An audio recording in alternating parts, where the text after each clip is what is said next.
Hello and good afternoon, everyone. Welcome to this week's new episode of the Xbox Factor podcast. I'm your host, Mr. BoomStick XL. Ladies and gentlemen, you're going to notice a very smaller, different panel. Unfortunately, we had most of the actual Xbox Factor podcast panel have to take the day off for different reasons. VJ is under the weather. Pong Soul had to go into work.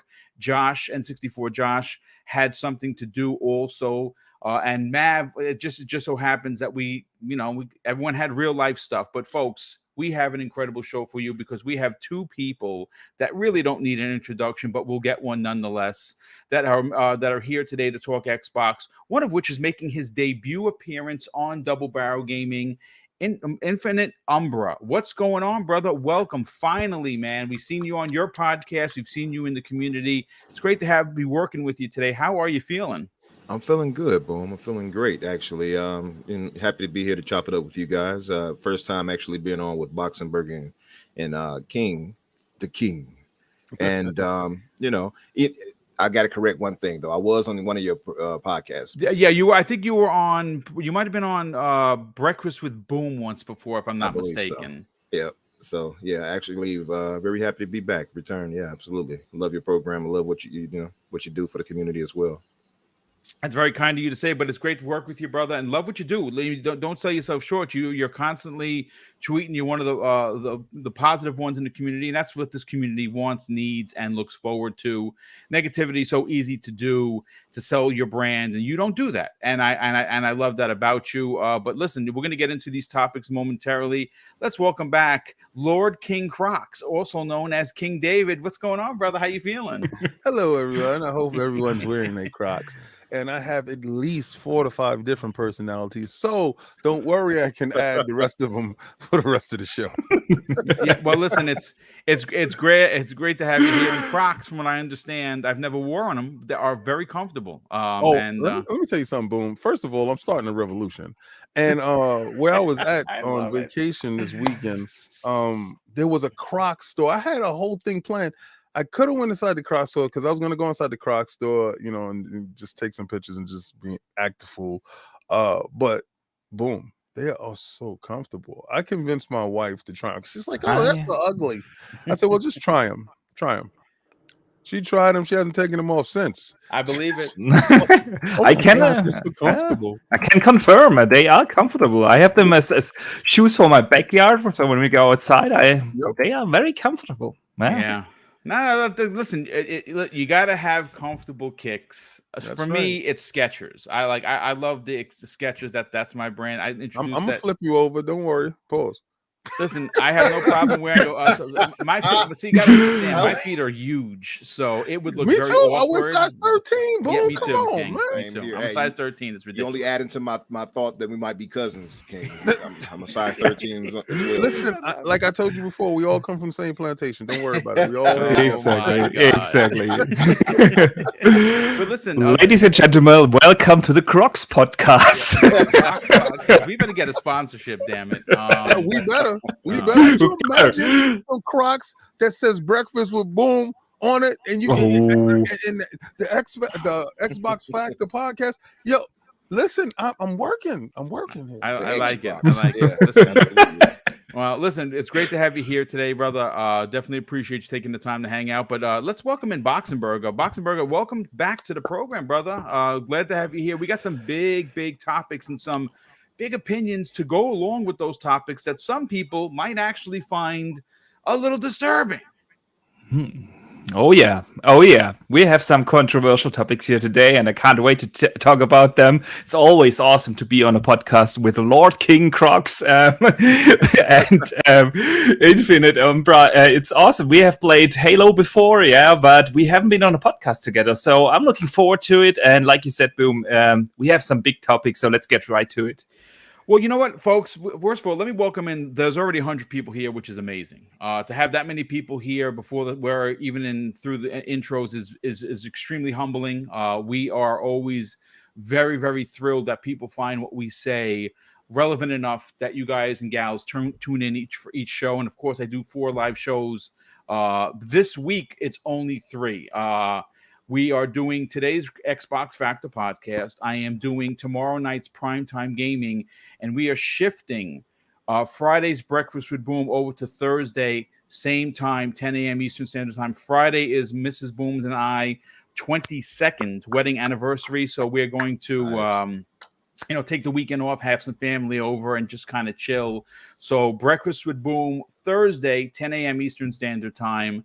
And those are going to be your 3 shows for this week. But King and Umbra and Boxenberger, I got to open up with a semi-controversial topic. And of course, I'm talking about Forza Motorsport. Last week we had a lot of hubbub from the community about how this game looked versus Gran Turismo 7, which is its exact competitor, right? That's what Sony had put out this year, early in the year.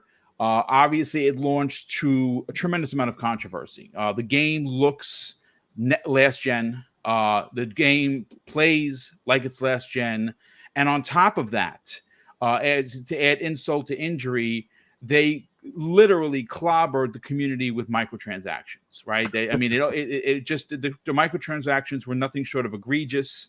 Then they kept nerfing the game, making it harder for you to earn credits, forcing the player to buy because the cars were so expensive versus GT Sport that released before it. It's an epic fail at the end of the day. It's forgettable, like most Gran Turismos has been. I will say this, and I said this in the pre-show, and I'll say it publicly because I'm not ashamed to talk about it. Gran Turismo has not had a seat at the table in a decade. The last time that I got excited to play one of their, and I say their, Polyphony's releases was Gran Turismo 3. And that's saying something. That was the last time I was like, holy crap, I can't believe what I'm playing. This is amazing. But what I talk about with controversy was, of course, ray tracing. Now, it was originally reported that for Gran Turismo 7 that it was in fact going to have in-game ray tracing. And of course, that had to be pulled back, where the ray tracing is simply in where the car is in the garage. Where you see a lot so you can see the reflections. And I'm not saying that it doesn't look good, but of course they sold you lemons instead of tomatoes. And, when you go to the store for tomatoes and you come home with lemons, well, it doesn't make pasta really that good, to be honest with you. But, of course, the Turn 10 devs shut down the gaming medias and social media fanboys with the power of the Xbox Series X. And we know for an absolute fact that the game is, in fact, going to have in-game ray tracing. On the Series X, it has been confirmed to run at 4K 60. On the Series S, it had a 4K 10, I believe it's 1080p, a 4K 60 at 1080p.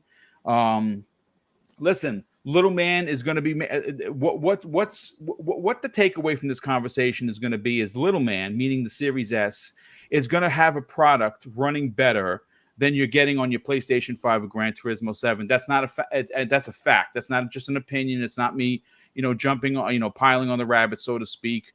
I do want to start with King David. King, you have been a proponent for the Series X since its inception.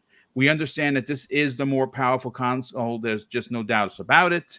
And now we're finally going to see that come to fruition with a racing game, which is usually where these games, shine the best on consoles.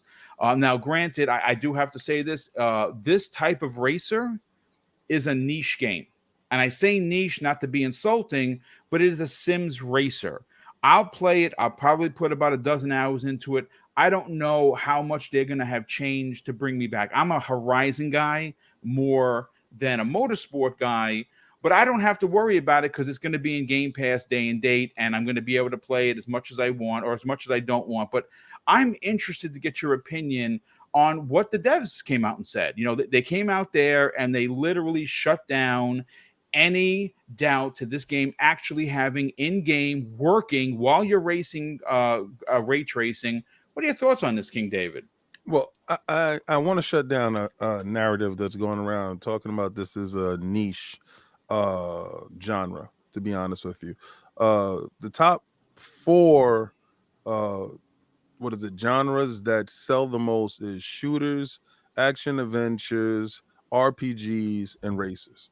It's in that order. And 38% from ages, I believe it's 18 to 44, people select this genre as one of their top titles, right? To play in. So not the title itself, but as far as racers go. So racers is pretty huge. And normally when we get racers for our console, that really kind of displays what power that the console is going to have. So a lot of times you would hear like once Forza took over the top spot, Sony guys didn't want to talk about racing no more. That's correct. It outperformed for Gran Turismo. It looked better than Gran Turismo, had more features or whatever, and they really didn't want to talk about it because they I think it was like 2 to 3 years in a row they tried, and it just didn't go well for them.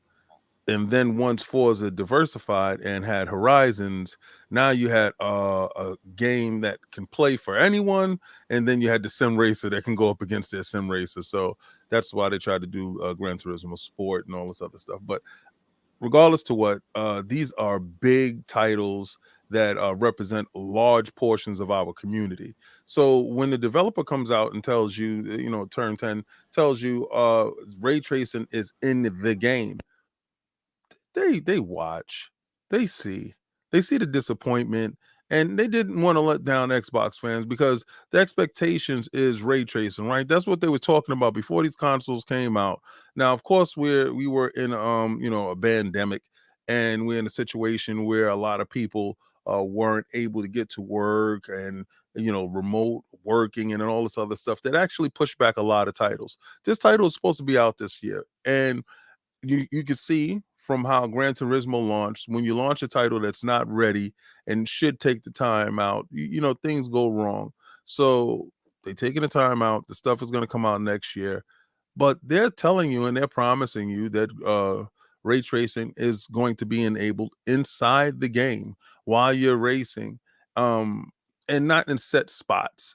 That's why I was laughing and chuckling, because it was sold on it being in game. Now they had to double down and let you know, listen, everything that you see here is on a PC. Let me address that part there, because your dev systems, your Xbox dev systems are PCs. Yep. Right. So if they're capturing it from a dev system, they're telling you this is not the consumer version, because the huge difference is, I think it's like 60 gigs inside the dev systems, because it's a debug dev system. So it's not the consumer product. And they're being open and honest. And I think that's Xbox's problem, right? Because people saying, well, that's the PC version, that's not going to be the Xbox version.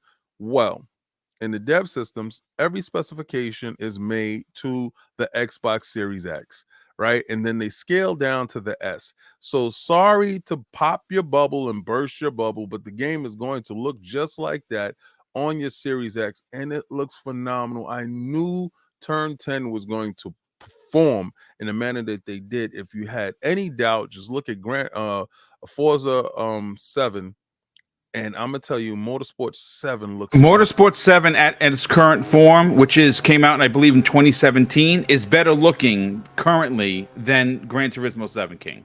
Yes, because it was 4K 60. It's absolutely phenomenal. We was there at 2017, and I saw it up close. That with Assassin's Creed Origins, and talking with Jason Ronald and stuff. These guys are absolute wizards, And listen, the machine learning, all the mesh shaders, all the technology and the tools that they was putting inside these development kits with all these development tools, this stuff is starting to shine out now because they have all this time to work on them. So pushing titles back to give up and free up more hardware horsepower in your console, there's nothing wrong with that. So this title looks phenomenal, it's going to run phenomenal, and it's going to do exactly what it's supposed to do, reclaim its crown as the king as far as racings go. Yeah, no, I absolutely agree. I think everything you said is true. But I love the transparency from the Turn 10 devs. This is what they promised. they are delivering. What's interesting, and I think really needs to be taken into account, King, is the fact that this game is coming out in spring of next year, right? Yeah. So when is spring? Well, spring is after the first 3 months of the year. So we can say March, we can say April. Well, we're still in June, folks.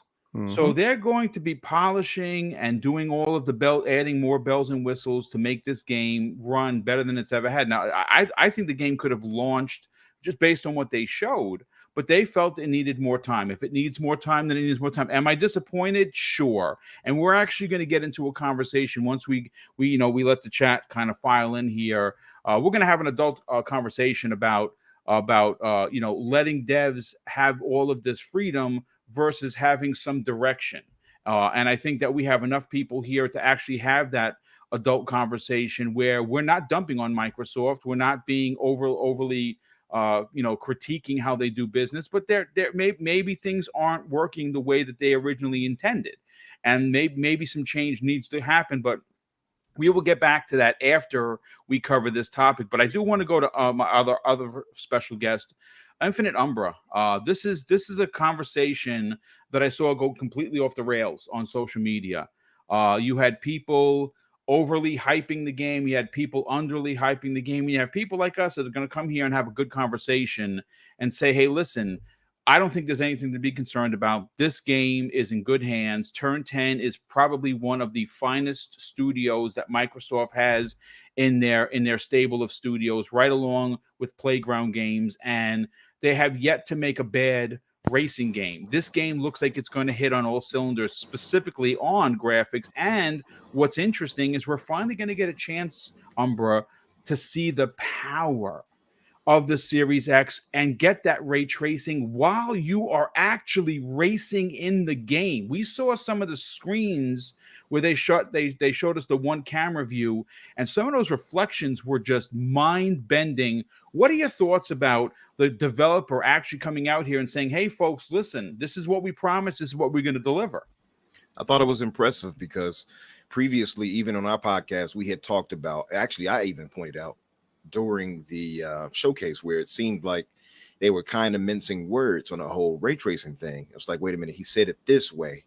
So did they mean it would only be when you're in Forza Vista mode? So it was interesting that the guy came out and he flat out was like, there's no trick of the words. We're not trying to fool you. He shut it all down immediately and was like, no, there's ray tracing when you actually race, period. And I mean, he was clear cut. There was no way around it. You know, we get what we get when it comes to Turn 10. And it's just impressive. I mean, I don't think anybody could look at what they're doing and see what we saw, at least if you watch it in 4K. I did hear some people were saying like, oh, it didn't look that impressive. And then they went back and saw it in 4K and understood, you know, because those reflections on the card, all of that looks, I mean, it's pretty much lifelike in a way. And even they did the zoomed out shots that gave you that reminiscent thought of how they presented Forza Horizon 5 last year, the way they did that. When you saw the actual life, the wildlife and all that in the water. It's just a beautiful game. One thing I will point out though that I dislike, and Digital Foundry, they're partly part of the problem in my opinion. At least that one gentleman, I cannot remember his name right. Tell the truth, shame the devil. Let's go. I need to find out his name. I'm pretty sure the chat will name him, but this guy right here is more or less a PlayStation fanboy in disguise. Yes, yeah, and he wears it on his sleeve. Yeah, 100%. He does. I believe it's. You know what? Let me get the Digital Foundry. I'll get the names in a sec. Yeah, continue. And the thing I dislike though is, you know, and I saw somebody actually called it out, and I was going to speak on that during when they pointed out Forza, when they pointed out Gran Turismo 7 and the devs pretty much kind of lied or at least alluded to it having ray tracing when you raced, and then it came out later that it didn't. And then also with the microtransaction situation, Digital Foundry was kind of like, they kind of let that slide, but they more or less were alluding to Turn 10 being deceptive with the ray tracing for Forza Motorsport. I thought that was a little distasteful for me. So yeah, they say it's John Linneman. They say okay. John. John is cool. I actually know John. So John is cool. everybody has their own preferences, right? Everybody feels, and when your preference is a little bit threatened, you get a little defensive. I think that's normal human reaction. And what you're talking about is you're talking about the screen-based reflections opposed to the mirror reflections or the glossy reflections. Right. And what they're trying to wrap their heads around is because they have serious graphic cards that are more powerful than the ones in the Series X and it's in the PlayStation 5 that can't do certain tasks when it comes to 4K 60 frames per second with ray tracing enabled in these games without taking a serious performance hit. So their doubts is bounded in some type of theory, right? That can be proven. But that's what I was about to say. I would say that's flattery. Yes. That's a compliment. Exactly. Yeah, if the stuff you see on screen is that good that the tech experts can't believe that this is true, there's what more do you want? Right? No, you're lying. This stuff is not this good. That's exactly, and I don't like that. But I was bringing up before, and just sorry to jump in your segment here. No, you're good. I've noticed this, and everybody's going to jump on me because I'm talking about media bias, right? But here's where the part is real, guys. But it's King. Listen, I don't mean to jump on your thing. This is a conversation that we're going to continue to have until the gaming media starts to play that follow the straight line. Sony does this to them, Boom. Yes. Like if you talk bad about them, you're not going to get a review copy. Yep.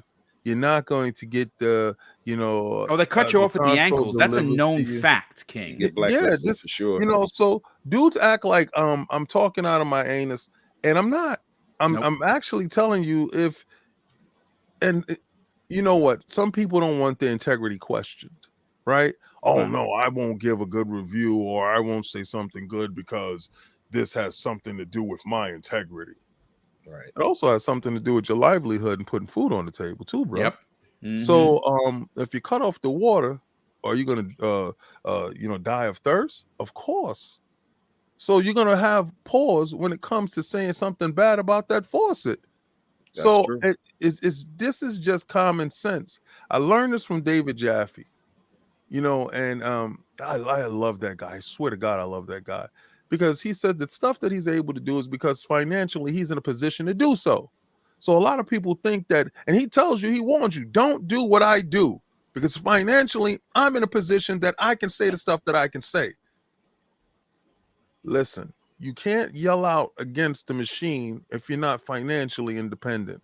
Right. And a lot of these guys are struggling trying to get from one place to the next. You don't want to be a writer that was given a PlayStation game like God of War. You got this and it came to you, but you really don't like certain things. Are you going to be that new face that says something bad about it? Or are you going to go with the team and the herd in order to get the next release and hopefully the next one is better? I'm more likely the latter. And another thing too is like we had this space a minute ago that I was just in, right? And somebody pointed out, they said people seem to think that just because people are journalists or they're in the media that they can't have their biases. Of course they can. And I would argue with PlayStation's market share and the reach that they have globally, many in the media are in fact PlayStation fanboys. And I don't say that derogatorily. I'm just saying it as a fact. So of course, they're probably going to be more biased on how they say things or report things. Remember, it was a question of why didn't anybody go to Sony or to Square to ask them about the situation with the Final Fantasy? That is a fantastic point, dude. I mean, absolutely. You might actually said that on Twitter. I think I responded to you on that. That's a great question because remember when Tomb Raider was going to be an exclusive, they wouldn't let the devs off the stage. Right. Yeah, that's a good point. Like, look how they did Phil once that was the case. Look how they treated Phil and then almost made him apologize for bringing Tomb Raider to exclusive to the Xbox 360 the way he did, or Xbox One.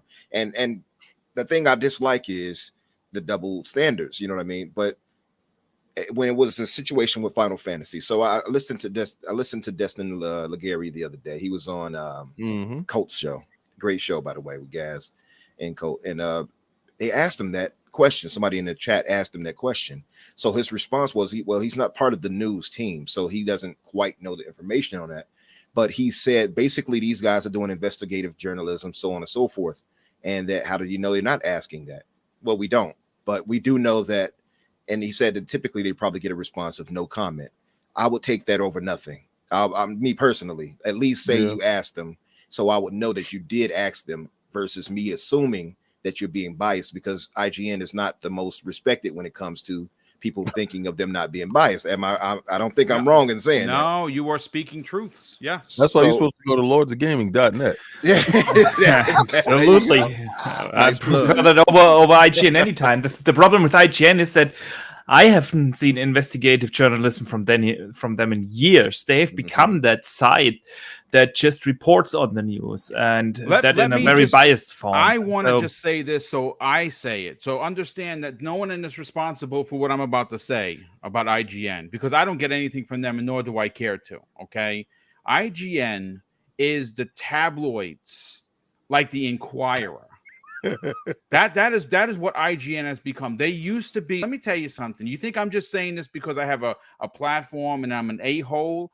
I used to be the guy that gave them $30 a year to keep the lights on, because I was a huge fan of Ryan McCaffrey. Unbelievable huge fan. I used to be an IGN guy. And in 2014, they shifted their way on how they treated Xbox, and Xbox being my favorite platform, I took my ball and I went home. And since then, all they have done is proven us right that they are not only biased, but we know that Sony butters their breads. And with some of the stuff, some of the things that they do, some of the things that they write, they're no better than the Inquirer that you find at the supermarket while you're paying for your groceries. I agree. At times I agree. And like you, I was a big fan of Ryan McCaffrey. You know, I still am a fan of his, but he's been caught too. We saw him get caught. He blamed the Microsoft did what they did with money heading Tomb Raider exclusivity. He was like, oh, this is bad. It's not the way you do it. And then when they saw Final Fantasy remake getting done, oh, Sony is not playing around, blah, blah, blah. And fans he championed that. He championed that move publicly. Absolutely did. And I like him. I tried to soothe the fans down, like, well, he just misspoke, y'all. No, they weren't having it. They destroyed him. His retweets were crazy. I remember that. So absolutely. And I think, and that just goes to the point. And Ryan is an Xbox guy, but even he can be brought into that bias mentality when you're around those people so long, and you're around that type of that came out wrong. No, man. That's what happens. You get converted. Well, I meant to say, like, when you're around that culture, negative connotation. That culture. When you're around that culture is what I meant to say, not those people like they're scum or something. But it's just when you're around that type of stuff like that, I think people don't recognize it can rub off on you in a wrong way. And I think he got caught up in that. You know what I mean? And just to say, IGN is terrible in their own way, specifically like what they did with the whole No Man's Sky and Starfield comparison. It was like, the fans and the people are saying, and we're actually, folks, just to give people the heads up, we have 350 people here. I want to thank you so much for being here. We have a monster Starfield topic we're going to get to on the back end of the program. I kind of wanted to save that, the best for last kind of a thing. It's going to be a big topic, and we're going to get into that, Umbra, because I think you bring up an incredible point. Again, very, very low class what they did with the comparison. But again, please continue. Yep. And just to say, like, the whole thing what they did when they said, the fans or people are saying, and I was like, it's them. They're people. They're the ones who said it. So you can't, they have a certain responsibility. And I think IGN often fails when it comes to their regard. But I would say anybody who was worse, and I think many could agree, is Kotaku. They're probably the worst. Yeah. But you got to also understand when the internet is made up of the algorithm on YouTube and, search engines is biased because of how it's calculated. PlayStation was a good thing to talk about, and talking negatively about Xbox was also fruitful if that was your platform. That's so you true. saw a lot of people that used to champion Xbox last generation went and started bashing Xbox in order to get likes, follows, and subscribers, and that became a trend. But see, once you start down that path, it's hard for you to backtrack and come back home when stuff starts to go right. And as you're seeing, once Phil Dominus Maximus Aurelius Spencer became, head man in charge, things started switching around and changing around to the point where now they have to acknowledge. But then it's fair because, see, it's one thing to have one guy say something, right? It's another thing to have the money guy talk behind his shoulder and say, yeah, whatever he says, right. So when Satya tells you, yeah, I got his back, because before everybody knew Phil didn't have the backing of upper management on certain things as far as, money goes. They was, True. bashing heads a little bit. But once Satya became involved in the situation, you see how stuff is happening inside Game Pass, titles launching day and date, other studios acquisitions is going out, and then they tell you they're not finished, especially with Activision. So that would put fear into everyone. And when I tell people, and it's not hyperbole when I say this is the last PlayStation console coming out, this is not hyperbole, this is facts. And when this generation is over and you go to look for your PlayStation 6 and it doesn't happen, just look back at me and say, this guy is always on to something. It's because when this juggernaut starts to roll, and I think 2023 is when the ball starts to roll down the hill, it's not going to be stopped, and it's just going to keep rolling. And to keep subscribers up, they're going to have to purchase more. Yeah. As we do that on our podcast, King's views does not represent Boom. Stop. Oh no! Listen, they can come for me all day. Twitter, King David OTW. Hi. You want the smoke? Yeah, But I don't know about the whole PlayStation thing going that way or whatever. But I mean, if you call it and it comes true, I'm gonna have to get as you I know you like collecting these. So I mean, yes, sir. I'll be looking for the kneecaps. Ship them right over here to Westchester. Put them in the box. Put them in the box. Boom will go watch IMAX next. But I say all of that to say about the media bias, to point out that when it came down to Forza and Gran Turismo, it was a lot of bias even in that. I think even in the review process with Gran Turismo, I think they got an unfair high rating when they shouldn't have, specifically because of the microtransactions. If you go back and you look, Umbra, if you go look at those reviews now, I want to know what game they were playing. Exactly. And then it's funny to me because they can go back and retroactively change anything score wise if they wanted to. So why is it that they didn't change that once they found out about the microtransactions? So that to me just felt odd. And of course it was deceptive that Sony or Polyphony Digital didn't even let them know about that. It's just dirty all around to me. And I just didn't like that at all. But just to point out, with Digital Foundry, I think they fall into the bias as well. Not everyone there, but that one specific guy, I believe it's John, but I'm not certain if that's the guy I'm talking about. He is particularly PlayStation centric, and I mean, I don't think he even tries to hide it, to be honest. No, you are talking correctly. It is John that you're talking about. Yeah. Yep. I mean, he even made a poll that he had to delete, and then he was trolling, so he put it back up the other day when he was like, "Oh," and he tried to compare the graphics or the visuals rather of Starfield versus like Horizon Forbidden West and such. It's like, so why? Oh, that's interesting. Why don't you compare, Gran Turismo to Forza Motorsport then? Why don't you do that? Why didn't you ask that poll? You see, he won't do that because he knows what will happen then. You could have put it against 7 and you know what would happen.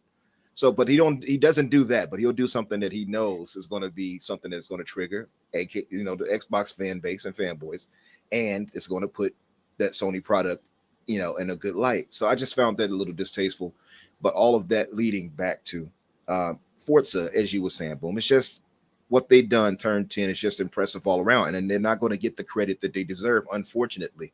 And like you said, they have so much more time to get things in tip-top shape by next year. If it looks good now, imagine how it's going to look then at that point. I'm going to give this over to Boxenberger, but I just have to stress this. I have a small channel. Right. And I say small because, there are so many people in our inner circle that are now rocketing to, 20, 30, 40. We've seen, Colt Eastwood just explode in the scene, Dealer Gaming, Randall Thor's closing in on 100,000 subs. Cannot wait to see that guy get it because he's one of the finest in our community. Regardless of size of channel, folks, whether you have 4.5 years invested like myself, whether you have 6 or 7 years invested like the Iron Lords, or you're someone that just launched your podcast 3 days ago. You have to understand that there is a level of integrity that must be upheld. Okay. And I hold myself unbelievably accountable for everything that I say. If I get it wrong, I come out there and I will tell you I got it wrong because I got it wrong.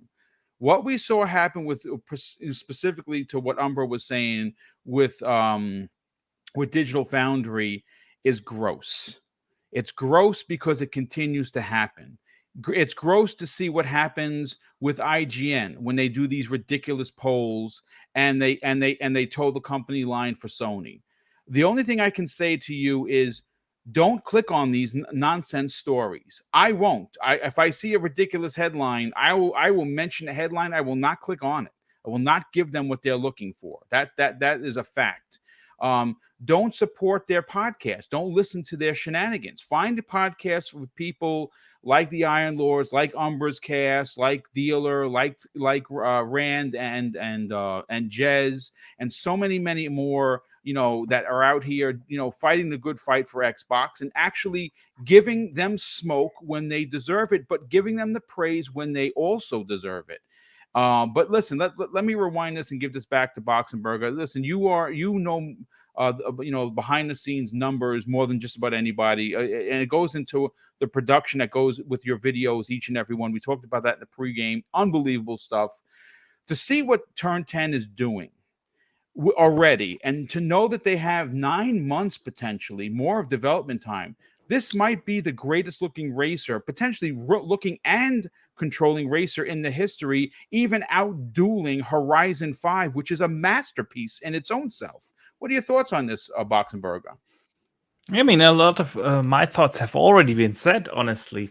It is super impressive what Turn 10 is trying to achieve here, and what they have shown looks absolutely fantastic. Like I said earlier, even when the tech experts start to look for what's the hook, what's the problem, why is this possible, what's the trade-off, if they ask these kind of questions, that Turn 10 did a fantastic job. Yeah. And I think it is pretty safe to say that this is definitely one of the best games. Like King said it, this is this game where when you bring in a friend and you just want to show, okay, look, this is the new Xbox, what can it do? You put up this game and everyone goes like, whoa, that looks awesome. That's that game. It's been confirmed. It runs on 4K 60 and 1080p on the 60 at the on the little man. Which is pretty impressive. So overall, I can't add anything there. I want to add something else to this conversation because, to me, graphics fantastic, no doubt. I love that, and you guys know I love tech, and I've seen so many awesome, funny, wrong takes on ray tracing these last days. I'm actually thinking about doing a video on how ray tracing works, because obviously people don't know how that stuff works. But to me, the impressive thing is, and I've said this so many times, I don't want 4K. I think it's a waste of computational resources. Mm-hmm. These new machines can do so much more than just a little better graphics. To me, the most awesome announcement of this entire Forza presentation is that they did what I asked game developers for years to do. Start to improve on simulation, on physics, on AI. And that's the awesome thing. They improved the entire physics system. It's more realistic than ever before. Like, for instance, they talked about that in the videos and in the interviews later. They have now they increased the tire road interaction points by a factor of 48. So they are a little bit above 100 tire road interactions now in this new thing, making the physics on how the car steers and handles more realistic than ever before. They talked about the deformation thing, like they have now deformable CAT models for their cars that have actual the possibility to deform the cars in a realistic manner. They even go so far to simulate the rub-off of the paint and coatings and so on. I love that stuff. I love that they not just go out and improve the visual fidelity. We all expect that. And Gran Turismo definitely showed that it wasn't developed with this current generation in mind. It was a last gen game that was ported over to this to the PS5.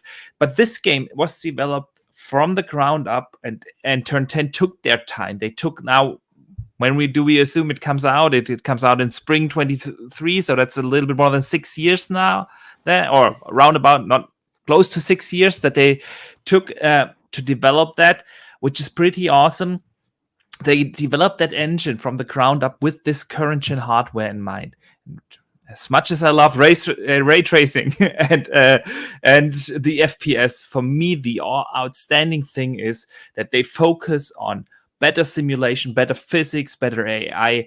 That's what improves our core gameplay experience. And that's what excites me. So yeah, Turn 10 just showed again that they are technical wizards. What they can squeeze out of these machines is very impressive. And keep in mind, we are still super early in this generation. Only 2 years. You guys... Yeah. If you guys look at Forza Horizon on Forza Motorsport 5, which came out along with the Xbox One, and if you compare that to a Forza Horizon 5 that came out on the Xbox One still, at the very end of this generation or at the beginning of the current gen, it's night and day difference. Yeah. And this engine is just the first iteration, and over the next years they're gonna improve that. And I can't wait to see how Fable looks in that engine. Dude, I'm getting goosebumps just talking about this. But can you imagine this action fantasy open world game with all those physics, with the performance, with that visual quality? I can't wait to see that game in action. Yeah, so I'm excited. Even though I'm not a sim racer super fan, I play them occasionally, but it's not that I dive super. I'm more of a Horizon guy. Arcade racers are more my thing. I really appreciate what Turn 10 has been doing.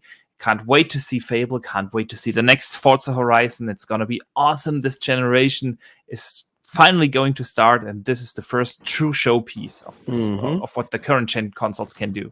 Yeah. No. Listen, this is a great opening topic. We got almost 400 people here. If you are new to the channel, please, of course, consider subscribing. Mrs. Boom and I are marching towards 12K. That's the goal for this year. Thanks to the Iron Lords, which King David was a part of, I hit 10K on their show in January, which was amazing. And we are a pinch away from 11,000. We know that the Iron Lords are at 12.5, which is well-deserved. I mean, folks, it shocks me to this day, and I say this because King David is here, that they had difficulty hitting 1,000 subs. Like it blows my mind that this is the same Iron Lords that you got before 1K that are almost at 13K, and how no one found these guys and no one subscribed to them is still a conundrum to me. But thankfully they are they are who we thought they were, and that is awesome. So congratulations to that. And again, please, if you are new, consider subscribing. If you're already subscribed, hit the like button. I have to get to these super chats, and then we're going to get into topic number 2, which of course is the big Starfield one. I got to talk about this not landing on planet thing that people are running with, because it's ridiculous. But we'll get into it.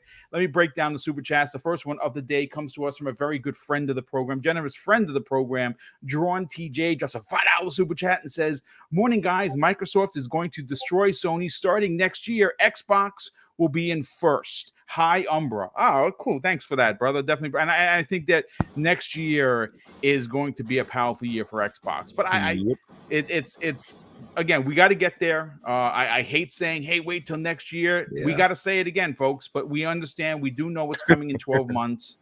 It is what it is. We just have to accept it. Plenty to play. As a matter of fact, Fall Guys just launched onto the service today. It's a free-to-play game. It was on PlayStation 4 first. I'm telling you right now, that's going to be the game of the summer. We got to have a game night for that, Boom. Yes, that is so much fun. Please do not discount it because it was on Sony's play on first, or they look like little jelly beans in there. It is so addictive. And there's a Master Chief outfit to get. I mean, listen, I'm after I'm done with this, Mrs. Boom, I got a few things to do, but I'm definitely getting down. I'm buying the season pass. They're gonna get my money. I'm definitely all in. Brett Bingham, good friend of the program, just a $2 super chat and says, "Can't spell ignorant without IGN." Wow. Wow. It's in fact impossible. He's correct. Dude, There we go. Brett, I got to tell you, brother, comment of the day.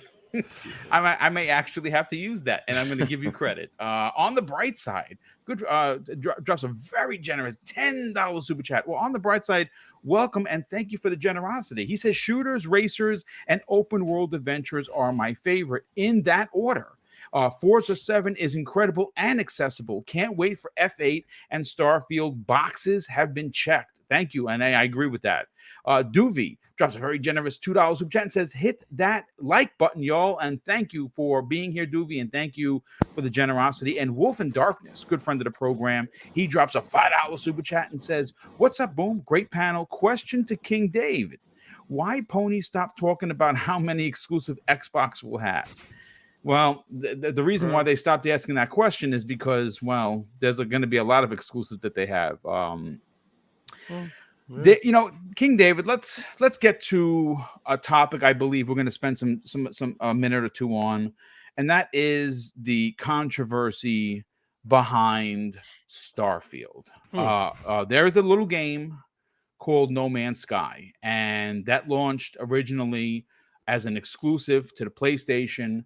Obviously, it didn't do very well. Now, I'm a No Man's Sky dude. Sitting right next to me, not only do I have the collector's edition, but I was so infatuated with the game that I bought the PC version, collector's edition, so I can get the ship replica. And I, of course, sold the PC version because I'm not a PC guy. But I have that. I've always been a big fan. I haven't been back in years. The game has evolved in such ways. My brother, Neo Mental, is so addicted to that game. That's all he plays.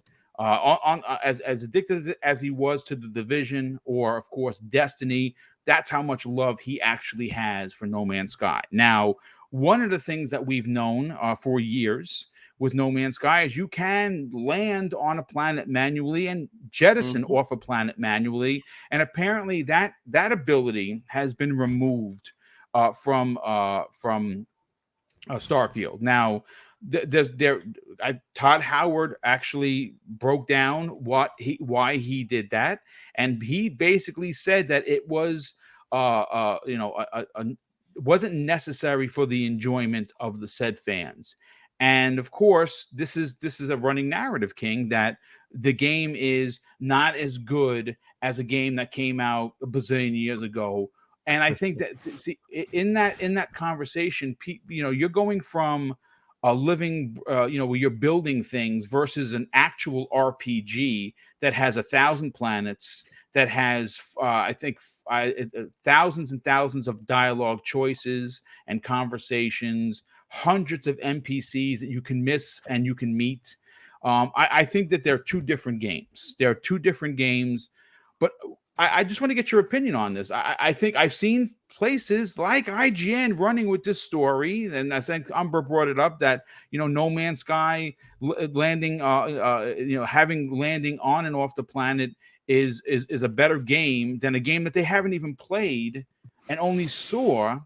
I find I don't know how you write that story, King. Well, what happens? That's fair talking. What people don't understand, and this is man, when man doesn't understand something, he tries to destroy it. and they don't understand Starfield. They can't wrap their heads around Starfield. I know you're saying, King, yes, we could, because we see No Man's Sky and it's kind of the same. It's not the same. No, it's not. Two It's different not games. the same. Yeah. You know, that's like saying every RPG comes out is like Skyrim. It's not.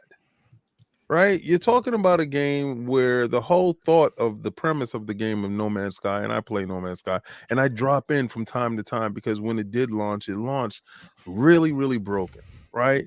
But the game grew and it grew and it got to Game Pass and it got little legs and then it just went nuts. And the developer was probably at this point, the game is realizing its original vision, right? And certain stuff. I mean, the performance on it looks better. So you're taking that game that cultivated all this time, and the developers stayed there working very, very hard. Patches, updates, countless patches to get a game to look fantastic in its original thought process. Now you got No Man's Sky. I mean, you have Starfield. Everybody was saying it was Skyrim in space. Oh, we didn't want that. We want something else. We want, the next evolution. Well, Todd came out in his leather jacket. What they call him, and matching sneakers. P.S. Yeah, by the right. way. His sneakers was on, and the shoes was sneakers on deck with the white bottoms. What? Look like some Skechers. I'm not sure. Were those some Skechers he had on? But he was styling and profiling, boy, because that was a brand new leather with some brand new leather shoes. I know his closet is full of leather. He had ray tracing on those joints. I saw. Sure he did. For sure you did. So when you're trying to dissect something, well, you can't land on planet. Can you land on what's the transitions? They felt as the developer of the game that the landing transitions, making the transitions from landing on planet to going, it was non-consequential. Why put in a mechanic in something and work so hard on a mechanic in something that they probably play tested 1,000,000 times and it came back like, oh, this is not too cool after you do it 100 times. Nobody cares. They want to skip.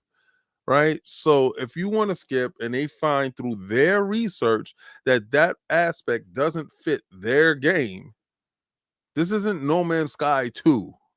This is Starfield. If you want to, have transitions on landing on a planet, well, there's a game for you. I sound like Donnie, right? But let Starfield stand on its own pegs, right? I want to know how many quest lines can you do in No Man's Sky? I want to know. Well, it's funny. I have the definition of what No Man's Sky is, and basically the definition is quite simple.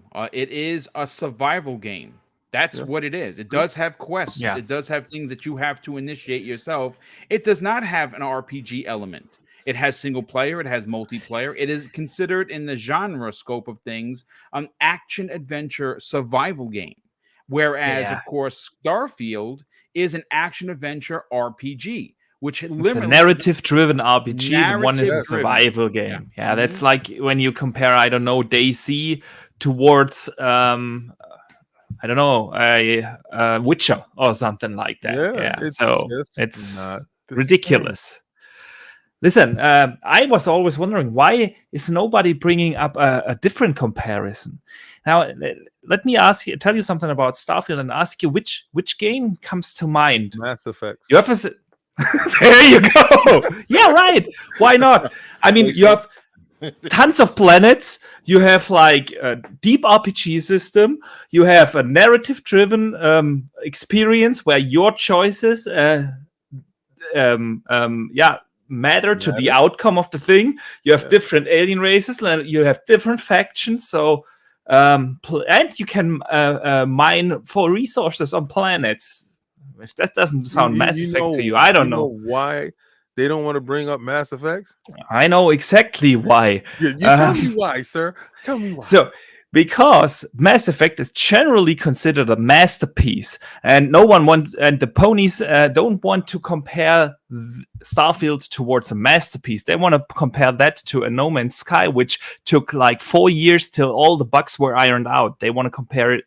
Starfield towards that. That's the reason. So what you're saying is they know that this game has the potential to be mentioned in the same breath of one of the greatest RPG trilogies that we have ever seen. And they don't want to give it that credit. They want to give it Broke Man Sky credit. Yes. This is saying exactly that. I'm saying exactly that. Listen, the Bethesda games have been games for the ages. Look at Morrowind. Is considered generally as one of the milestone moments in video game history. It was the first RPG that did something different, that really defined what an modern open world game is, what a non-linear storytelling is. It's literally one of these games that defined that. Then you look at an Oblivion, or a little bit later Fallout 3, which was a revolution in itself. Then you look at the Skyrim. People are still playing Skyrim 11 years after it came out. Why is that? Because these Bethesda games are something special. There is no certain way how you can play that. And if I see people complain about 1,000 planets, no one is going to force you to visit all these 1,000 planets.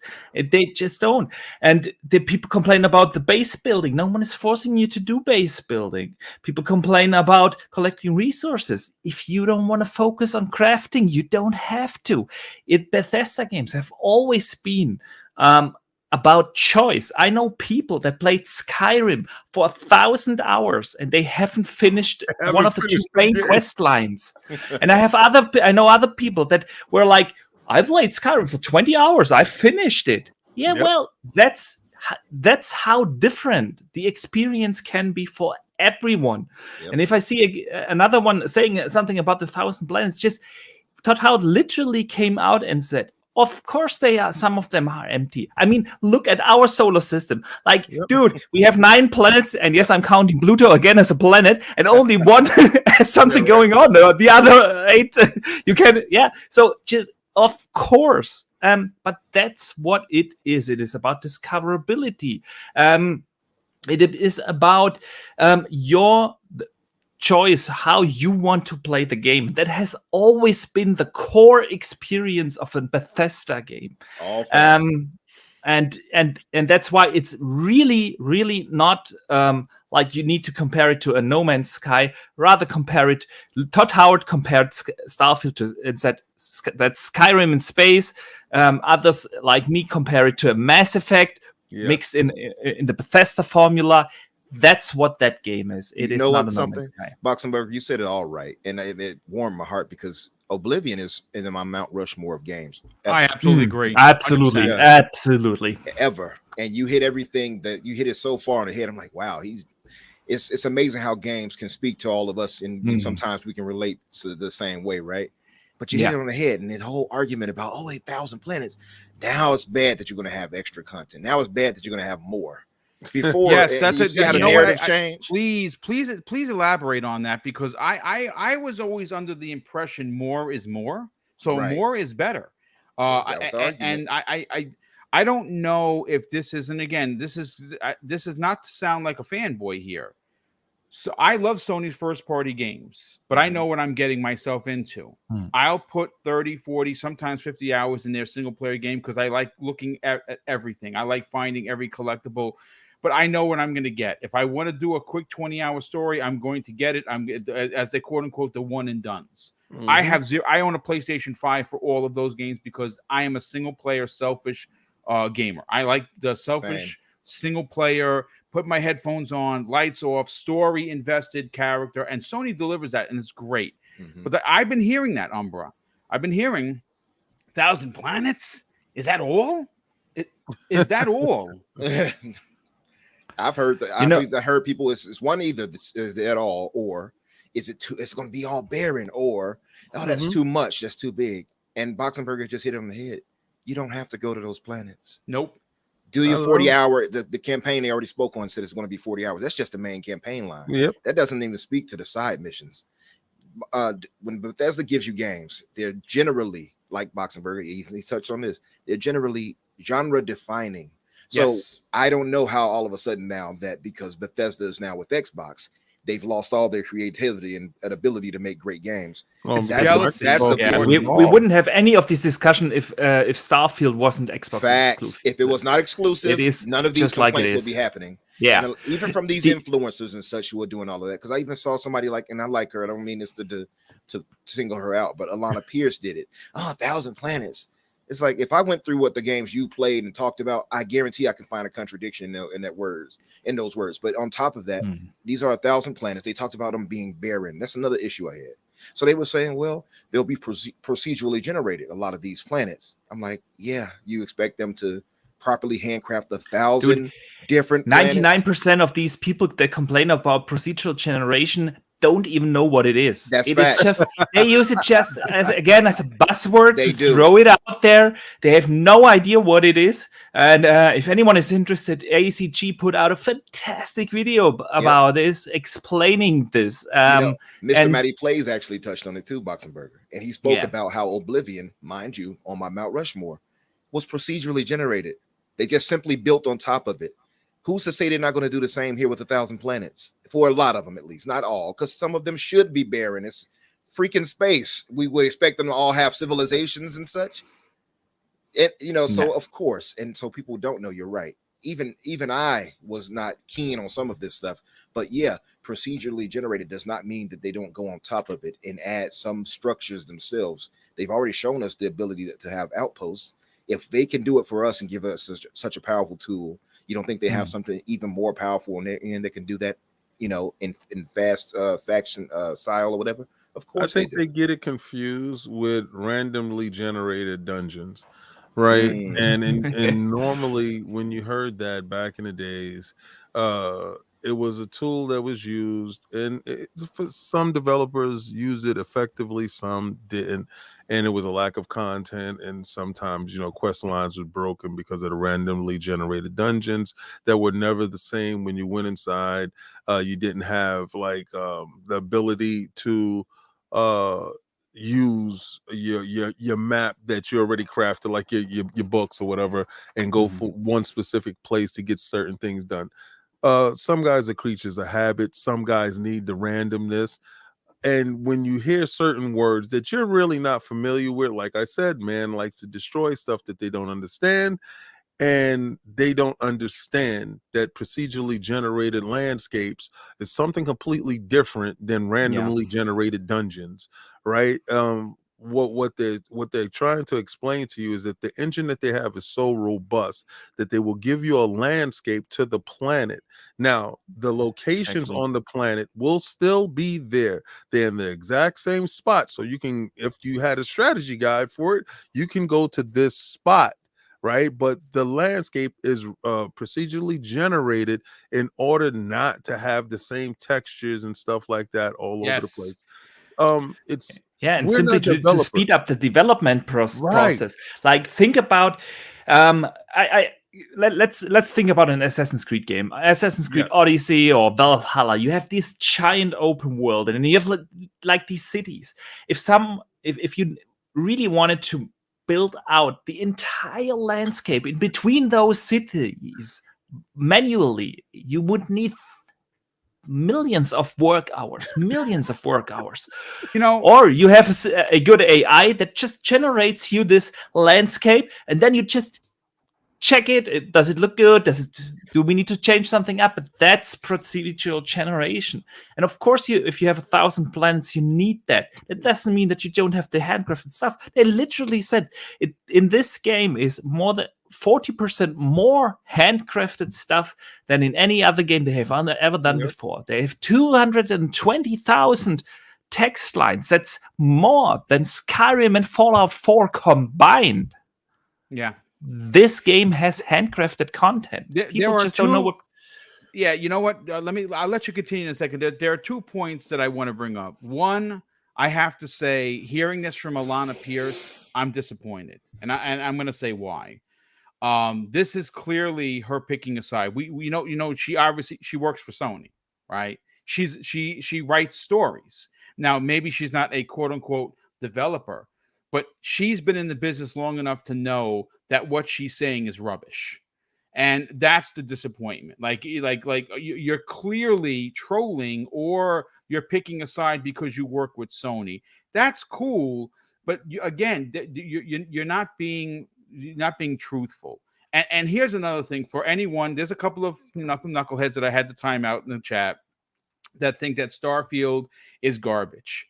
Let me bring you in on a secret. That's not really a secret that everyone pretty much knows. Starfield is so garbage that Sony tried to lock it up as a permanent exclusive before Microsoft bought the whole kit and caboodle. So they came in there. They came in there with pennies. Microsoft came in there with dollars, and they were like, "Pennies, go home. All right, take your bag and go home." So if you didn't know, this game is such garbage, Sony fans, that your company, your team tried to lock it up, not as a timed exclusive, ladies and gentlemen, as a straight up, full on, forever exclusive. So just keep that in mind. But please, by all means, Boxenberger, continue. Oh, I lost track. where was I? You were talking about the procedural generation. Yeah. So like King said, people mix things up, or they simply don't know what they are talking about. It's just like I said, when I look at the entire Forza and ray tracing conversation, it's beyond me what people think that ray tracing is or does. You can really tell when you go through these Twitter lines where the people just argue that they have almost all the time no idea what they are actually talking about. So, yeah. Listen, Starfield is going to be an insane game.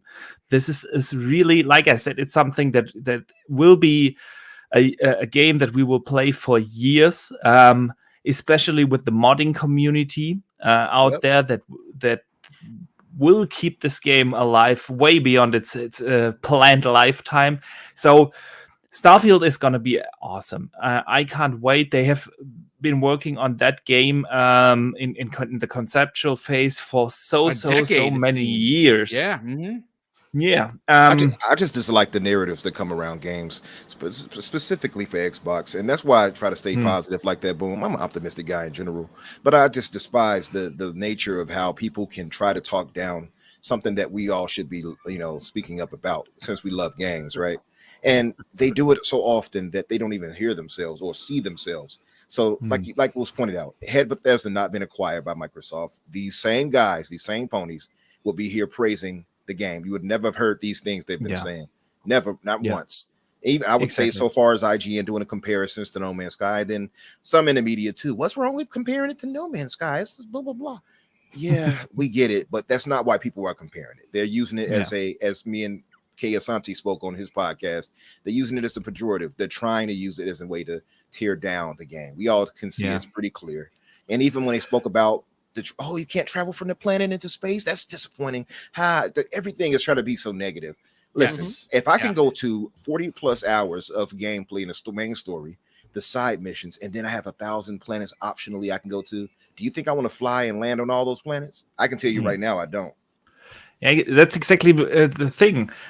If Bethesda, Todd Howard, or whoever made the decision to not implement that as a gameplay mechanic, they obviously knew what they are doing. They are designing the game in the way that they think it is the most fun to play.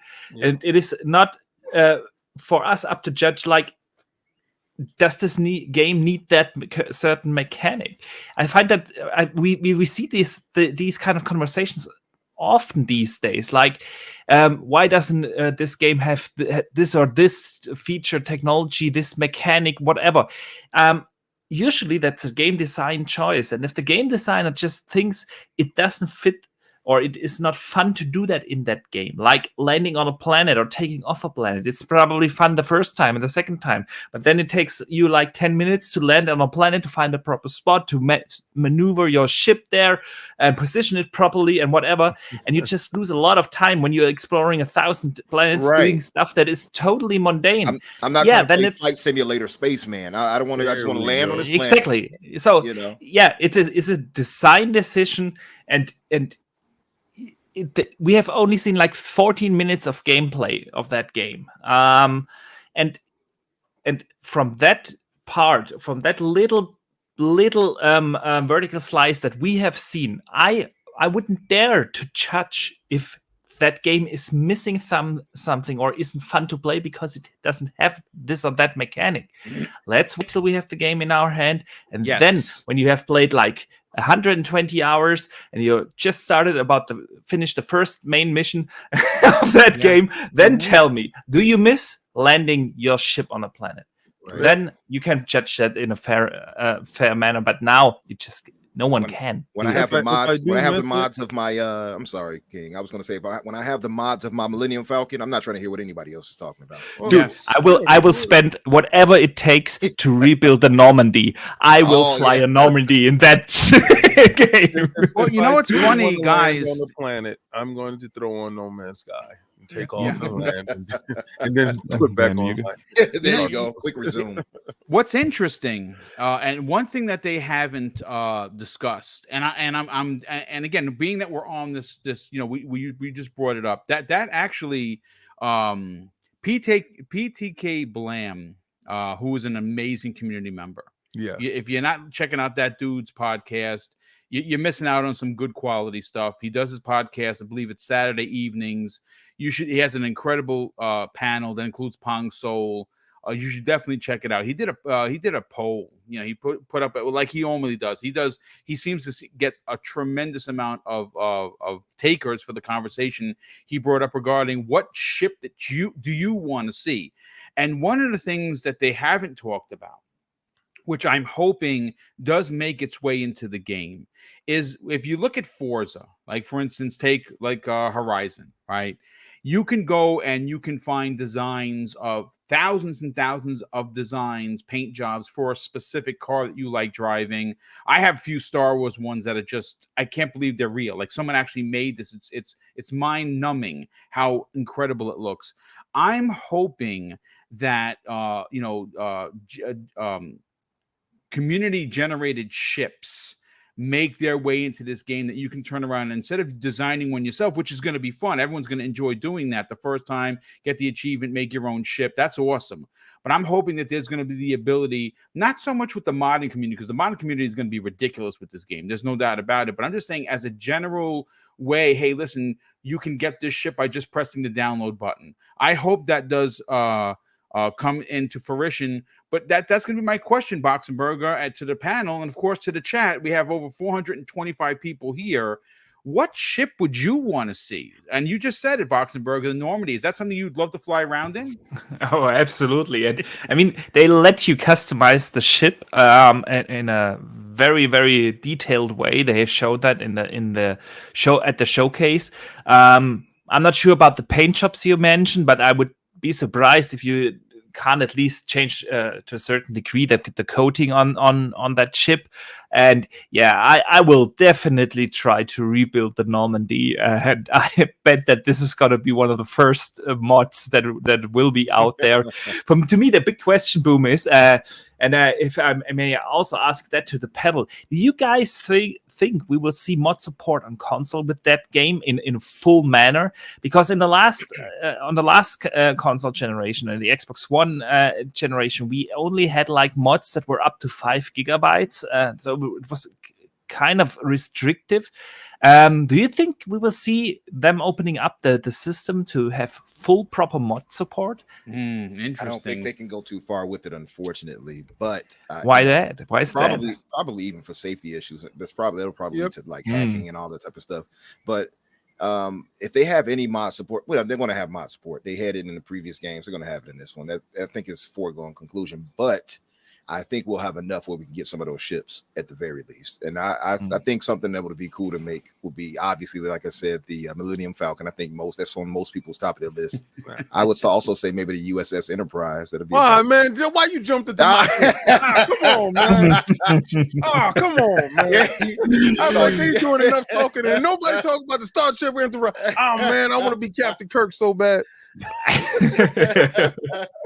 Maybe there'll be just a lot of alien women we can get with them. Oh man, green ladies all day. Yeah, I mean, yeah, there's plenty of them out there. I guess. What's another one? I'm going to land on every planet. Right. Without having to land on a planet. He found a nice orb to land on there. Eh? All right, here we go. And what Todd said, he said, you're able to sit there. If you like the way the two suns in the sky, you could just build your little fort there. You live your life out there without playing anything else about the game, but just exploring that planet and building That's that something to be planet. had, man. Yeah. That's going to be nuts. It's going to be awesome. I hope that game has a photo mode. Oh, yeah. I'm pretty sure it will. It does have it. They it does. already. Okay, awesome. It does have photo mode. Yeah, because the one thing that, again, giving Sony their flowers where they deserve it, a lot of their games do have photo modes, and they are phenomenal. They look way better in photo mode, though. Yeah. No, it's true. I mean, photo mode are still. That's where the race savage. I went so far, Boom, as to say that Microsoft needs to make that a mandate that all first-party titles should have photo mode. Dude, I love it. I think you're onto. It's free advertisement that you miss out if you don't have a photo mode. People putting up these screenshots. Say one step at a time, okay? Let's just worry about our game first. We can worry about photo mode later. They can drop it in as an update. Let me catch up with some of these super chats, and then we're going to move on to the big topic that I think that there's going to be a conversation to be had with over 400 people here. First of all, Sir X-Man, good friend of the program, was a guest on Primetime Gaming a couple weeks ago. Drops a very generous $2 super chat and says, boom, space battles remind me of Colony Wars, don't it? Yes, it absolutely does. Colony Wars was pretty dope. That was back in the PlayStation days. At PlayStation 2, I think. Wow. Colony Wars was pretty good. I quite enjoyed that. We also had another super chat come in from, hold on a sec. Brett Bingham dropped actually not two. Let me just find it real quick. The first one of $2 says, Microsoft to Sony, look at me. It's my exclusive now. I mean, there's something to be said about that. I mean, again, I know there's a lot of people like, well, the game doesn't look that good. Listen, apparently it looked good enough way back in the days that Sony tried to lock it up. So that should really kind of close all arguments. We have another super chat coming in from Brett Bingham. Says, King on the spaceship playing Starfield. Con! I love it. That's awesome. That's great. I love it. We also have Spartan Ghost _17 drops a very generous £5 super chat and says, we're Xbox players. Doesn't mean we can't critique or criticize anything. Imagine looking at Todd's track record and blindly believing everything he says. No, I mean, listen, they have made some mistakes, right? Fallout 76 was a mistake that they have course corrected. The game is phenomenal. Very, very similar to No Man's Sky's trajectory, except it was a little quicker than No Man's Sky's. And quite frankly, the game is thriving. The game is thriving so much where they continue to support it with new content, like right along with ESO.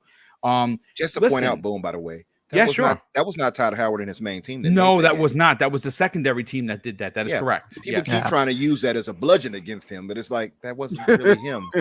He's a bludgeon. They keep trying to do that. Yeah. And the biggest problems from that game came out of the fact that they had to build the game on the creation engine, which didn't support a netcode. So they had to implement the netcode from Quake 2 into that creation engine, and that's where all the issues came from. And once they swapped the netcode over to the thing that is used in from ZeniMax Online in Elder Scrolls Online, that game ran pretty well. And like you said, it has a big community still. Lots of people enjoy it. So yeah.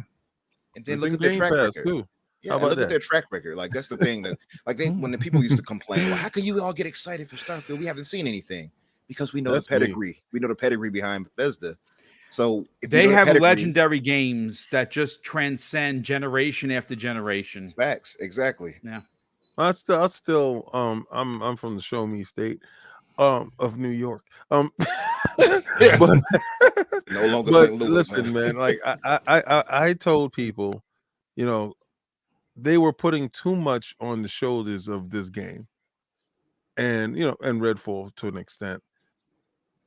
I don't do that because, I used to do that with movies, right? And then the first movie come out, it's magnificent. So automatically, the sequel is going to be outrageous. Well, that's not usually how it goes sometimes. Usually, sometimes you get Thor Dark World, right? And so I go in with tempered expectations on stuff. The game has to show me the greatness because since Game Pass has come out, and to be honest with you, we get games at such a rapid pace nowadays. The way we consume games in 1 month, 1,000 games could be released. Now, maybe these 1,000 games aren't games that you're looking out for. You're probably looking for one out of that 1,000 games, right? There's indie games that you can go in there and you check out an indie game on whoever's platform. Is it Stadia? Is it PlayStation? Or is it Xbox? And you find something that actually piques your interest because you went in with different expectations and found it to be phenomenal. So I go into to Starfield with no expectations, to be honest with you. I don't go in with Oblivion. I don't put Oblivion on his back. I don't put Skyrim on his back. I don't put Morrowind. I don't put anything on his back. I just want to see this game and consume it for what he's trying to bring. Because like every beautiful chef, they want to show you a different masterpiece. They don't want to give you the same flavors all the time. So I think Todd has something really cooking with this one. And he's really proud of the partnership that he's having with Microsoft and the game that they're going to get out. And I don't think it's going to be anything close to Fallout 76, regardless of what team was involved or not involved, or what net code was used or wasn't used. I believe this is a culmination of all the stuff that he has learned and his team, and they're going to bring this to the point where it's going to be what he wants you to consume. And I like Gordon Ramsay, it's going to be a masterpiece for those people that want to consume this. To add to that, King, there's no way in the world Microsoft or Todd Howard is going to let a Fallout 76 situation happen with this game after what happened before. Yep. No way. No way is that going to happen. This game, I'm going to do one of your bold predictions, King. This game is going to be Game of the Year 2023. Yeah, it absolutely is. What? Yeah, in 2023? 2023. Well, Starfield to be specific. Yes, that game. Mm-hmm. I'm calling it now. I'm doing one of your bold predictions. So your knees is involved. You know what? I mean, I'll leave the kneecapping to you. But okay, so all right. So this is how it works, right? You said that it'll be Game of the Year, I think so. And I can take the field, right? The Now, field is, and I just told you. I know we got Breath of the Wild too. I know we got that coming. We don't know what's gonna happen next year. We're in a pandemic, right? So we don't know what's gonna happen. A lot of games get delayed and banned out, and that might fall the next year, right? I mean, a year after. True. So we have absolutely no idea. We don't even know the slate of next year, to be honest with you. But I am confident enough, sir, that I will take the field. and listen, I could lose miserably. I'll be proud to give you my knees. I don't care. But it's a lot. I believe, and I'm just talking about from Microsoft itself. They're going to be rolling on all cylinders once this acquisition comes down with Activision. I don't know what's going to be Game of the Year next year. Diablo 4 does come out. That's a good point. Yeah, it's gonna be a tough year. It's well, no, you know what it's going to be? It's going to be a great year for gamers because we're going to be eating good, especially if you have Xbox Game Pass. Specifically, there's going to be a ton of Activision games, a ton of Bethesda games, a ton of Microsoft first party games. It's just going to be ridiculous. And again, Sony's, we don't know what Sony's going to do, right? Like, we don't know if God of War is next year. We don't know if it's this year. They might have, supposedly Faction is going to release for them next year. Maybe one of their other games as a service titles. Spider-Man 2 Spider-Man 2 is next year. Is expected for holiday of next year. That's going to be. That'd be my game of the year right there. I don't think Spider-Man 2 will get it. I think at the very least Diablo 4. Starfield, and I would say Breath of the Wild are going to be nominated. Breath of the Wild is going to be. Breath of the Wild is definitely candidate. They did Spider-Man wrong the first time. All right, so you better not mess up this time. If it come out next year, I'm going to stage a revolt. You know what? Listen, gentlemen, let me catch up with some of the super chats, and we'll get into the last topic of the show, folks. And this one is going to be a good conversation. I think we're going to have an adult conversation regarding Microsoft's development and what we think about it. It's a question that I have brought up to Box and Burger. We've talked about this before, and we're going to kind of talk about it again. But Brick Brigham drops a very additional $5 super chat. Says, "We'll be upset if your mom outweighs the needs for the many is not a dialogue option for an insult in Starfield." Just kidding. Some of their conversations are ridiculous. But look, this is where we get serious, folks. As great as Xbox has done, as many things that they've done for the betterment of gaming, right?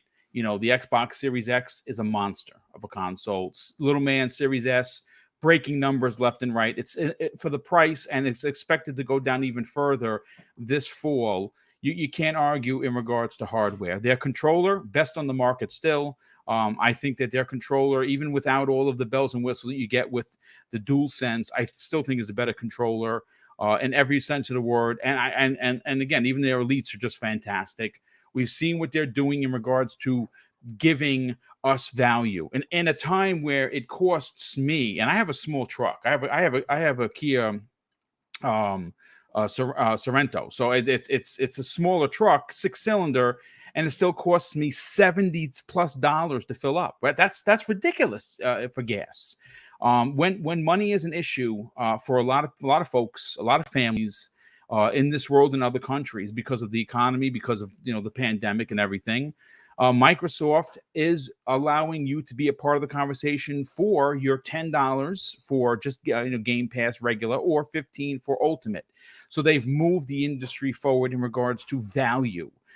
They've done some things with PC gaming, right? They did some things with cloud gaming. They're leaders in cloud gaming.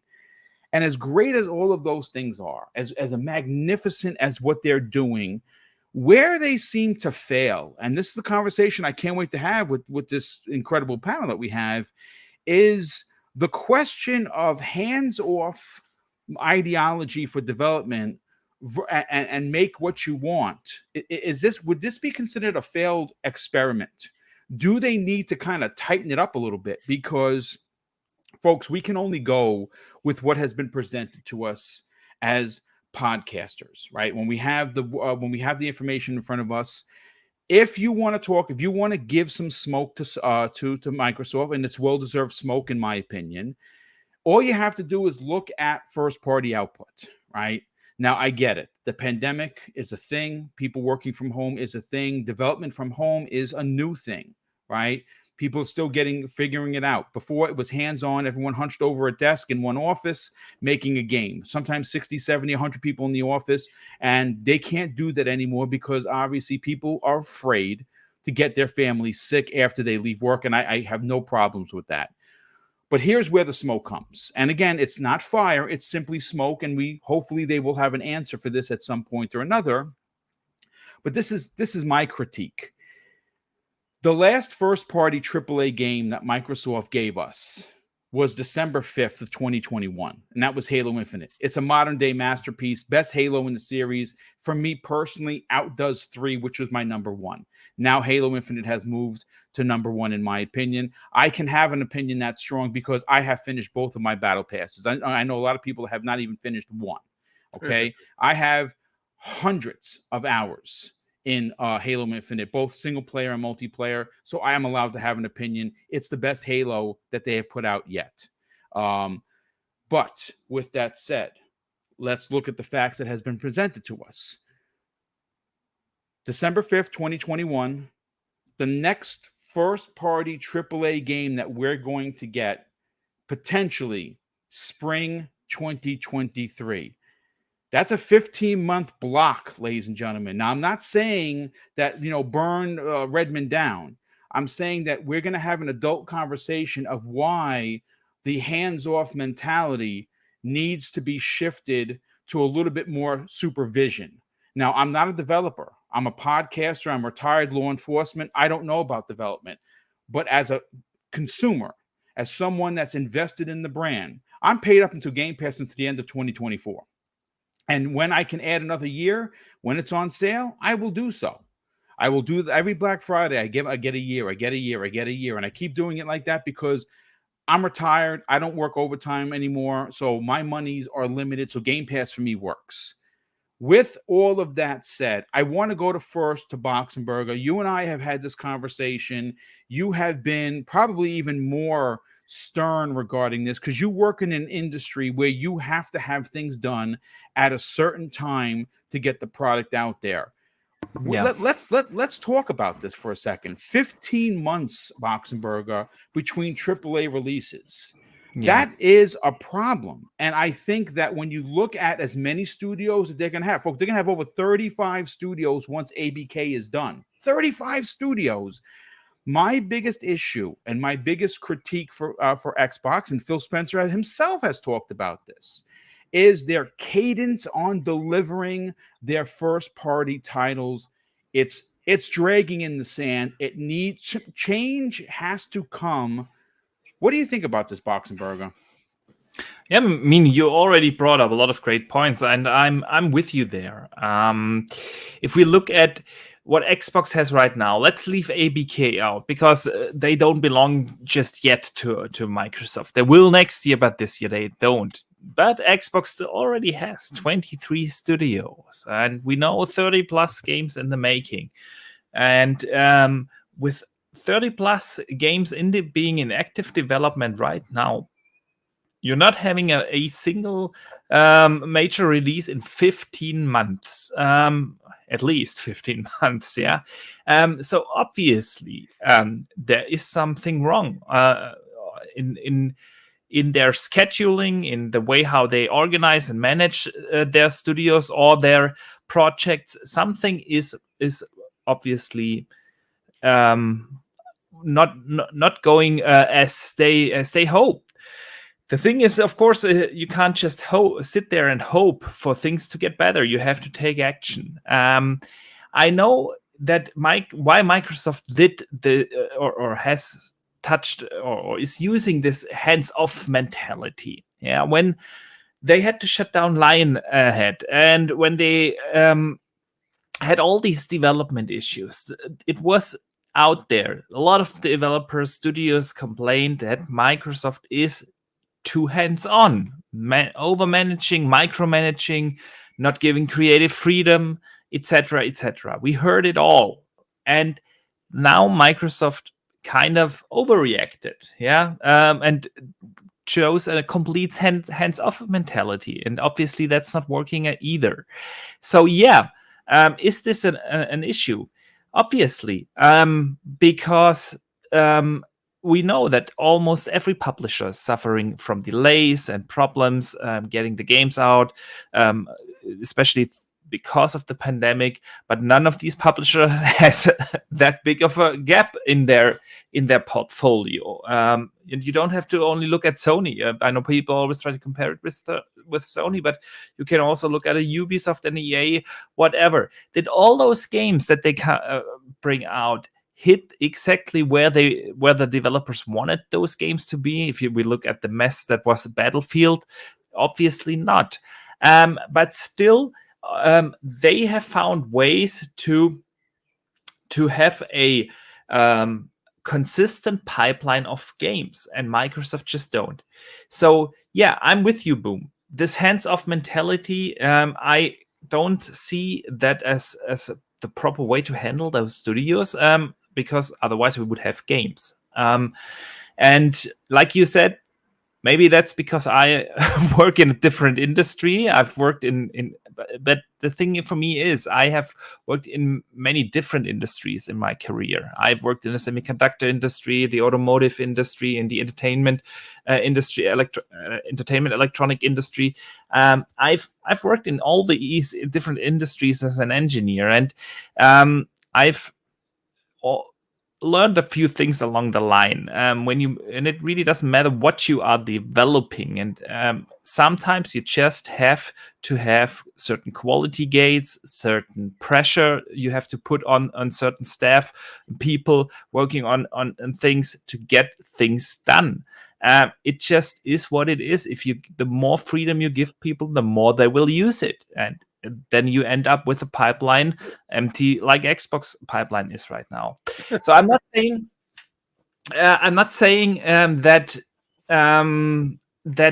we have necessarily the wrong people in the wrong places, because for that the management team and Xbox has done too many good things for gaming in general, and the gaming industry over the last years. You just mentioned a few. Like we have the great console now, but look at what Game Pass did, what they did for back compat, and all these things. Awesome stuff that we don't want to miss anymore. So I'm not saying we have the wrong people in place, but sometimes in these big corporations, you have a certain mentality, certain leadership principles that you want to uphold, and you kind of have to uphold because it's just company policy.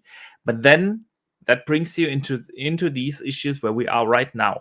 And who's to say that this won't happen again? We know they have all these games coming out now in a very, very short time. Who doesn't say that, for instance, if they don't align their pipeline properly, we don't have another gap in 25 or 26 or something like that? We don't know. So yeah, it is. I'm not a project manager in the game development industry. I am a project manager in another industry. I have to manage certain projects, and I know that there are certain management techniques out there that just help you with these kind of things. And one big part of this is, of course, regular quality control. Let me give you the example of Starfield. If like a certain quality team came in last year to Bethesda and checked upon the status, and they noticed, okay, they are not going to get this done in another year. You could have sent in technical help, play testers, whatever they require to make these course corrections. Because I know some people act out there that like as the game would have been canceled, but obviously it's only a delay of like 4 or 5 months, something in that length. So you really can't tell me that if you knew like summer last year, oh, we are probably running like 4 or 5 months late with this game, that you couldn't have course corrected that by simply adding a bit of extra money or extra staff or whatever you need, depending on what the problem was. Yeah. So, obviously Microsoft needs to install some sort of, like I said, quality control on a regular basis, and you have to have certain quality gates that these studios kind of have to meet. So yeah, I know people don't want to hear that, but if we are honest, this year is disappointing from first party perspective, and I just don't want that to happen. Like especially Xbox fans have been waiting for many years, and it's always the same story. Just wait, the games are coming. Just wait, the games are coming. And I know that the future looks super bright, but this year it's very, very light in terms of what we get to play. So yeah, I thought you were going to say this year looks dim. That was a nice play on words. You missed that on box. Yeah, real quick. And again, I understand that people are going to get in their feels over this conversation. This isn't us, beating on, saying that, throwing the bag, that throwing the towel, Microsoft is done. But as Microsoft first gamers, I'm sorry to say this is, look, I'm not going to quote the person that said this because we had a private conversation, but I'm going to say it. Remember, I said this. And as someone that has enjoyed Xbox as my brand for over 20 years, looking at their first party output versus other years, this is going to go down, folks, in Xbox history as the worst year for Xbox first party. Now, I say that with absolute respect because there is a pandemic. There are things, there are some concerns for sure. No one's taking away from that. But the fact is that I'm an honest person and I take full responsibility for what I said. And I know Microsoft specifically. There are teams that listen to this show. I'm very privileged for that. I don't take that for granted. I've been told that by its Microsoft internal conversations. They like the way I present myself and present the brand. And I'm being honest here. I'm not being facetious. I'm not trying to be console war-esque. I'm speaking truths, and Phil Spencer has discussed this. They need to do better when it comes to their cadence, and this is one of those examples. Now, is Microsoft going to have a bad year next year? No, they're going to have quite an amazing year. And look, folks, the reason why I brought this up is because this comes off a conversation that Dual Shockers, they did an article where apparently they were at the show. And again, Matt Booty was heard saying that they have so many games in the pipeline, it's actually having trouble scheduling the releases. And even though that's probably true because they do have so many games in the pipeline, well over 30 games in development from what we understand, it might be more.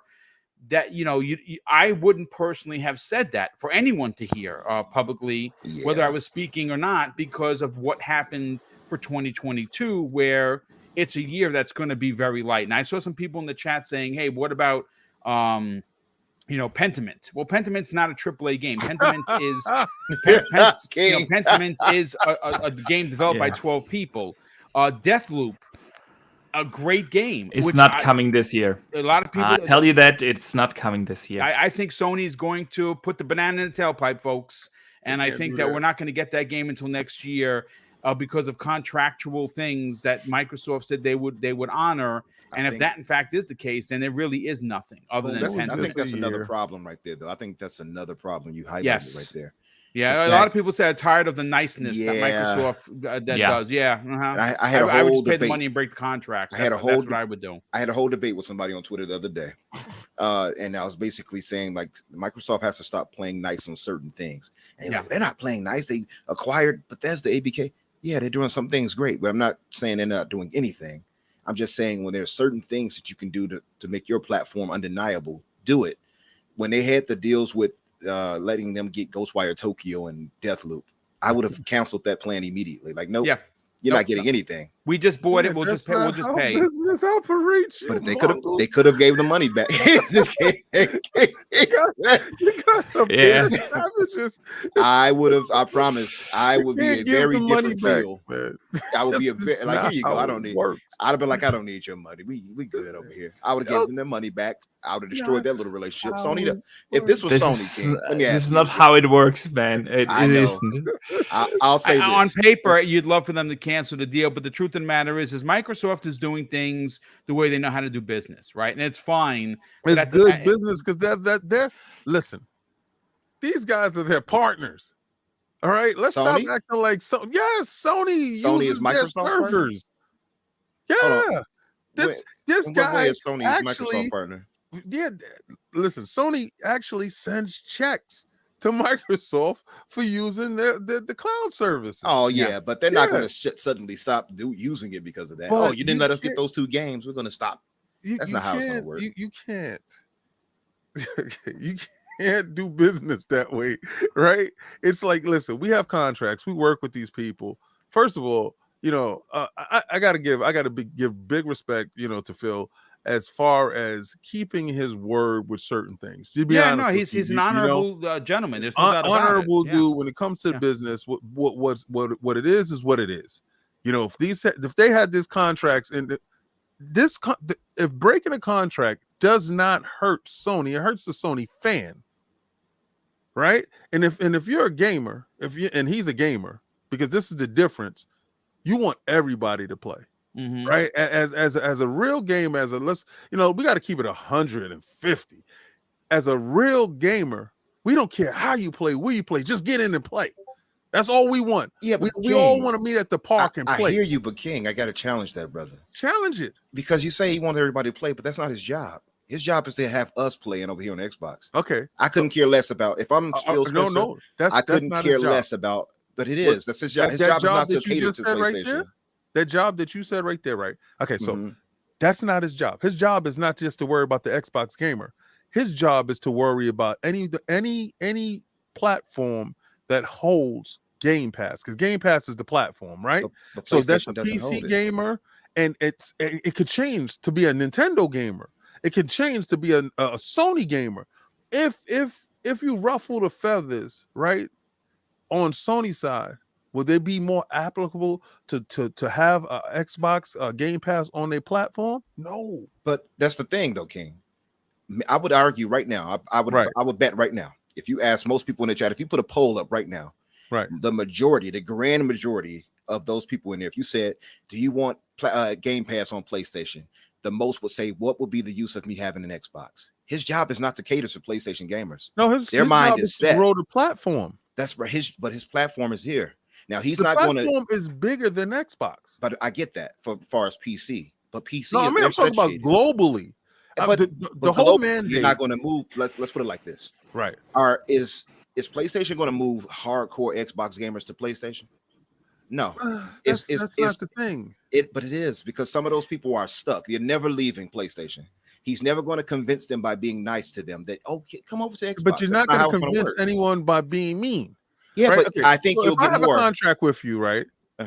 If check this out. I'm gonna give you a good one, really good one, right? Okay. Really good one.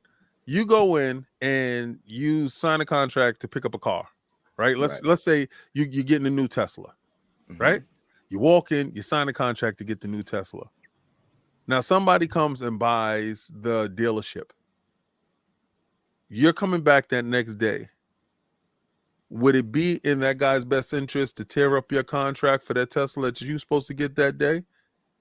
Or would it be good for him to honor the deal that was put in place before the previous management had it? Yeah, I can see your point there, right? Absolutely. But this is what I'll feed you back. Go ahead. Would Sony do what you just said?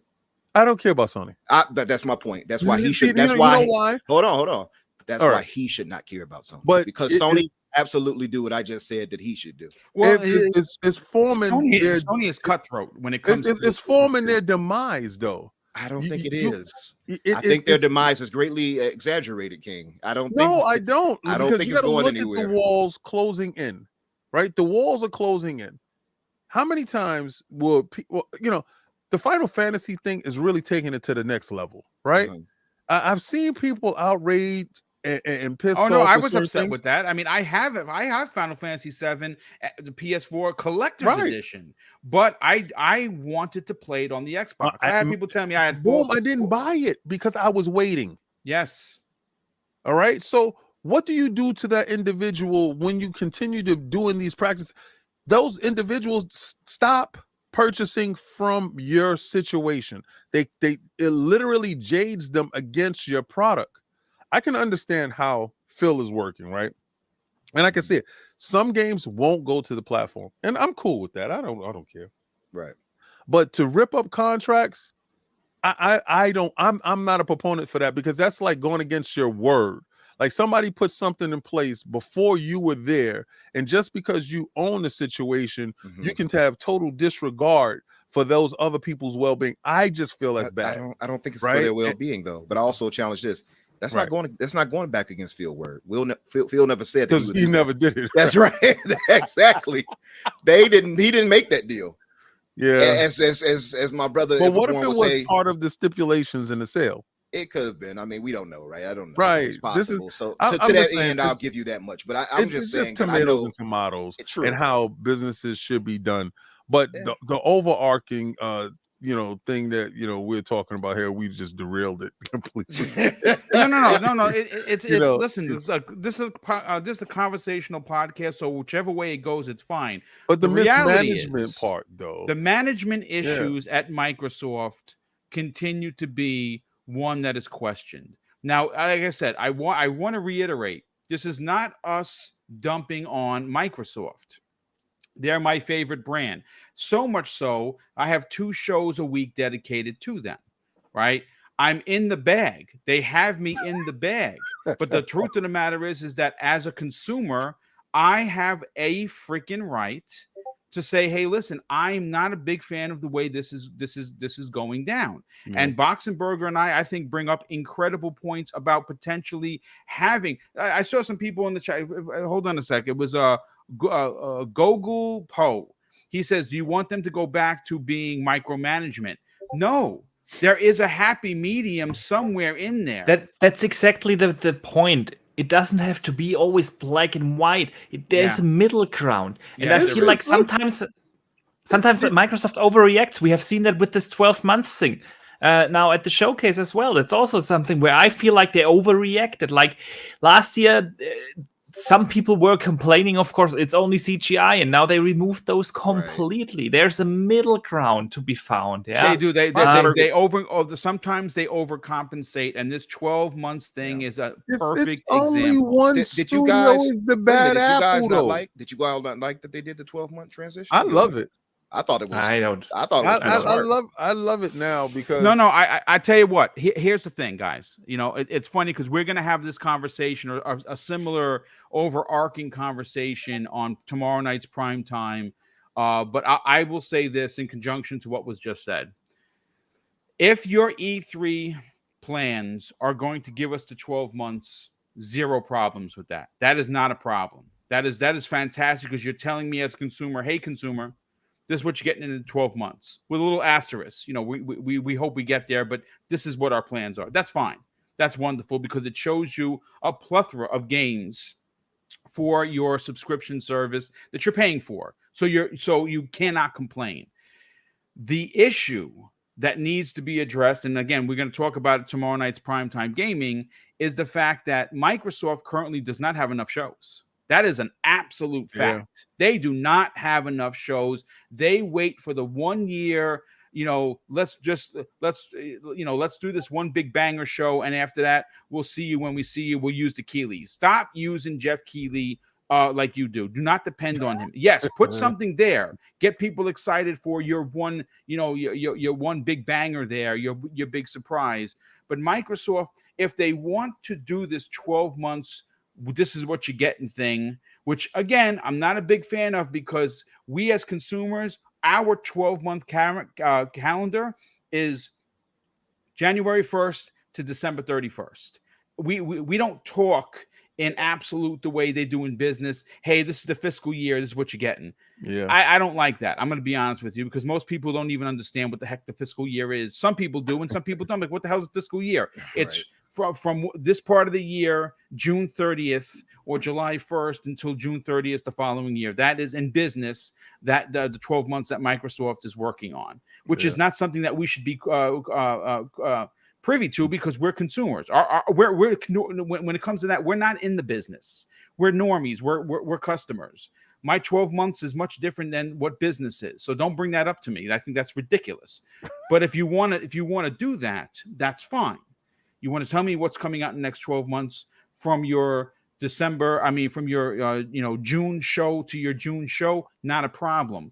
But at the same point, we cannot duck our heads in the sand and suggest that I don't want to know what's coming further than that. And they can rectify that by having scheduled, even if they're just taped, XO events that shows the future of the brand. They can do both. They can walk and chew gum at the same time. Sometimes they choose not to, though. Yeah, I think it comes down to a lot of ways that they attack certain situations, and that goes to my point of where I was saying that I feel they need to be more aggressive in some ways. And the whole nice guy thing is probably the wrong word we're using, but it feels that way because as an Xbox gamer, you start to feel second class when you have your first party games on PlayStation, but we cannot get them, or we have to wait, like you said, 15 months before we get a major first party, AAA type of game. You start to feel second class after a minute. You know what I mean? And especially if God of War drops later this year, you're really going to hear people complaining. Well, that's the last gen game. Well, they're still going to complain, like, oh, they put out a first party game. You know what I mean? We got next generation games, this generation games coming, and they tightening up the PlayStation 4 butters. I get you. I'm just saying, like, the narrative is not going to be about it being that last gen. It's going to be about it being a great game, great first party game, and I'm pretty sure it's going to be. I'll be in it for my PS5, But my thing is we get that second class. Your PlayStation 4 and still did what you're doing. I still got mine. I need to do something with it. But all right. It's funny though, because both of them kind of collecting dust. I'm on my Xbox all the time. Mine been collecting dust. Right. But I just think that the narrative that we get, at least the feeling we get as Xbox gamers, is that we get to feel like second class citizens. And I think Microsoft, Phil and their team have to get out of that.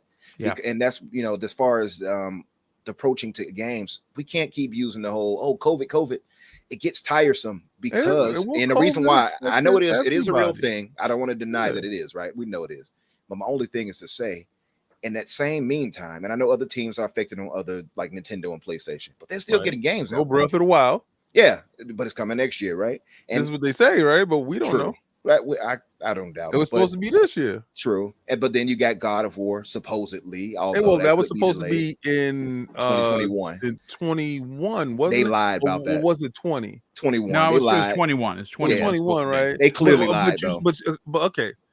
That was clearly a lie. Holding their feet to the fire, though, right? They should be. Right. I held them to the fire for it. I was like, yeah, they lied, and I even talked to some PlayStation gamers, and they were like, yeah, we know they lied. Of course, they didn't complain, but yeah. Advocate. No, I hear you. But my thing is, it's just the feeling we get because of that, and like Boom said, 15 months without a first party, that's tough. It's crazy. That's a tough pill to swallow right there. You know what I mean? Without a major first party. Now we talk about Pentiment, King. I don't think you're gonna be popping in Pentiment anytime soon. Turn up Pentiment. Yeah, I don't think you'll be popping up on Pentiment trying to solve a little murder mystery. I don't think that's gonna happen. If I may quote our very good brother Mag, a middle-aged game guy, he said, "Oh God, it's Bible the game." I saw that clip. He said, "What the hell is this?" He said, "What the hell is this?" Oh God! He went, "Oh no!" I saw that. He's gonna be infamous for that. Listen, look. The truth of the matter is that I know there's a lot of people in the chat that might disagree, and we hear you. Again, this is not us jumping or piling on the rabbit. If you're an old school Bugs Bunny fan, you know exactly what I'm talking about. Right. This is a conversation that I think we are entitled to have. It's a conversation that we need to have. No one is saying throw your Xboxes or saw your Xboxes in half like we saw some specifically ridiculous dude do with his PlayStation Spider-Man Special Edition, which would my man Blaze. Yeah, we love him, but I just the bet, bro. Yeah, you gotta be a man of your word. I guess. I respect it because I have a chainsaw here, and I told him that I was gonna go to his house and chainsaw his PlayStation if he wanted me to. Good. You know what? Good on you if you take those kind of bets. But I'm just saying that. No, he took that bet. Yeah, I know you wouldn't because you're not throwing money out the window. But no. The truth of the matter is that we're not abandoning the brand. We're not throwing up the Sony flags and saying that they are better. What we're saying is there is a conversation to be had.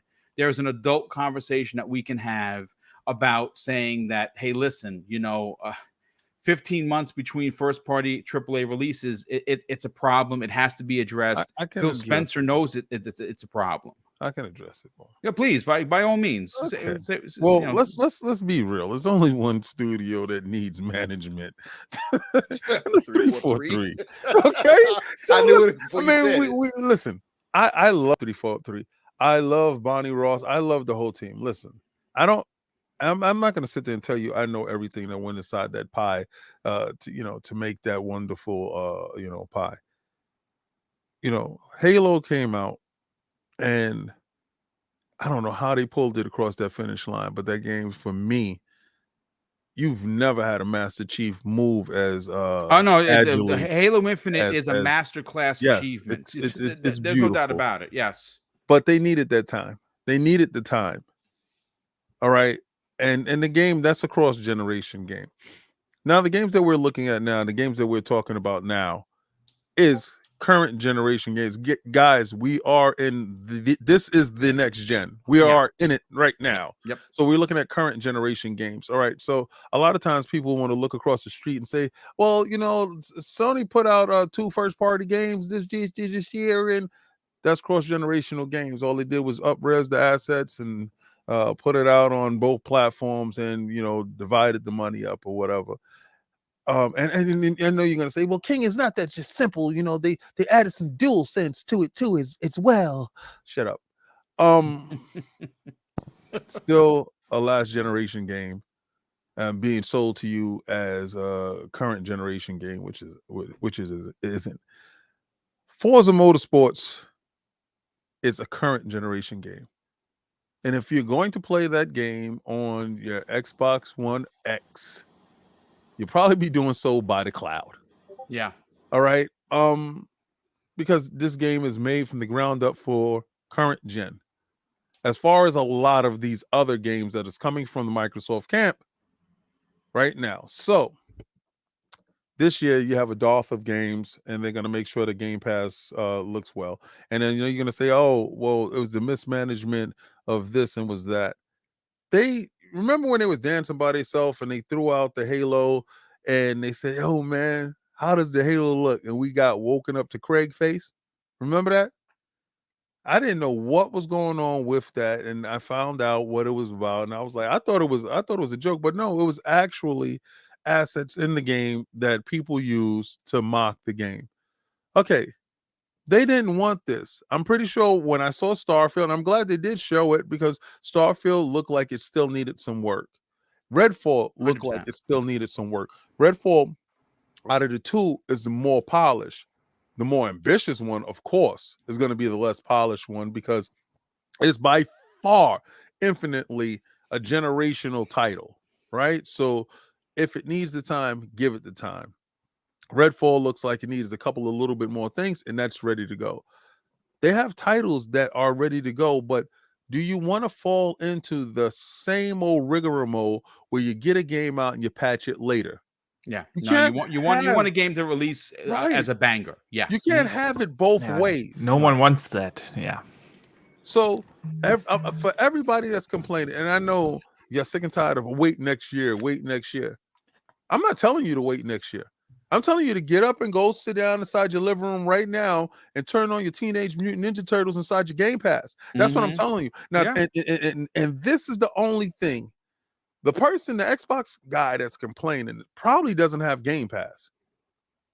Right? Because if you're complaining, you probably don't have Game Pass. Because if you do have Game Pass, you really have nothing to complain about because you have. Well, they dropped like 7 games in the Game Pass today. Yeah, it's bonkers. I wake up and go to Game Pass and I check to see what's there.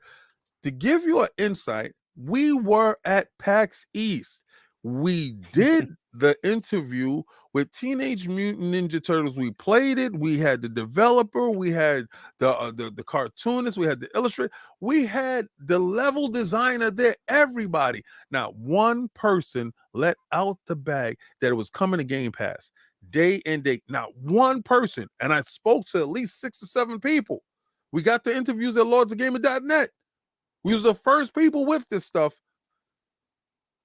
And then to find out that it drops inside Game Pass. That's why I said it's the gift that keeps on giving. And the game 100%. is fantastic. Yeah. It's truly I've said this before. You can quote me on saying this.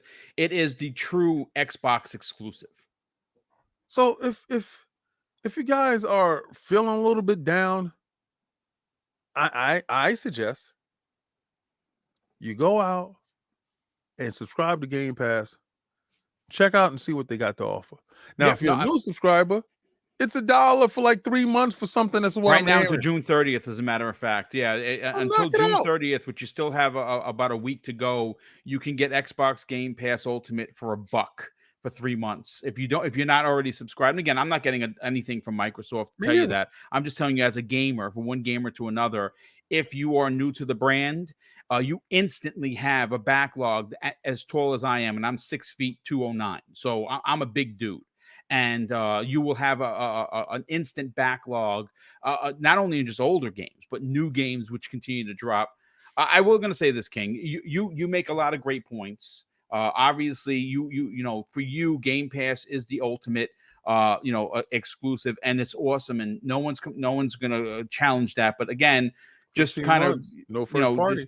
What's that? I said 15 months, no first party. Yeah, no. It's look, the next game I hope that they get. I don't know if anyone's. We're going to be talking about this on Breakfast with Boom on Thursday because I have to talk about this game. Oh my God, Evil West looks like it's potentially going to be in the running for my game of the year. It is everything I've always wanted in an over-the-shoulder game. I would right now, as of today, it's not an Xbox Game Pass. No, people are asking. Sarah, I know she might be listening to this show. Sarah Bond, go get that game. Go get that game into Xbox Game Pass. That would be a monster. A monster edition. Might be right. It looks It fun. could be because we did the interview for that game too. We got footage of that game too. Yeah, I know. I just don't trust these people no more. No, they ain't willing to talk. But listen, real quick before we get on, didn't tell you, huh?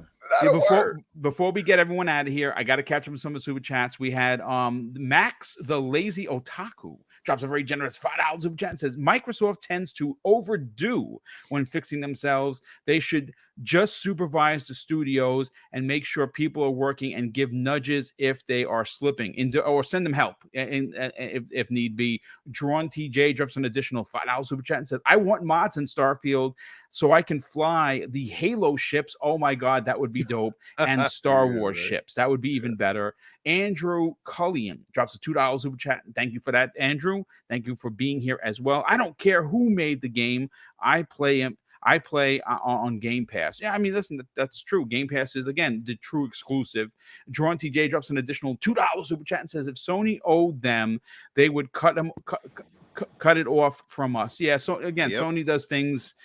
They're a little more cutthroat than Microsoft is. They're unapologetic on what they do. They really are, and they flaunt it. That is Sony.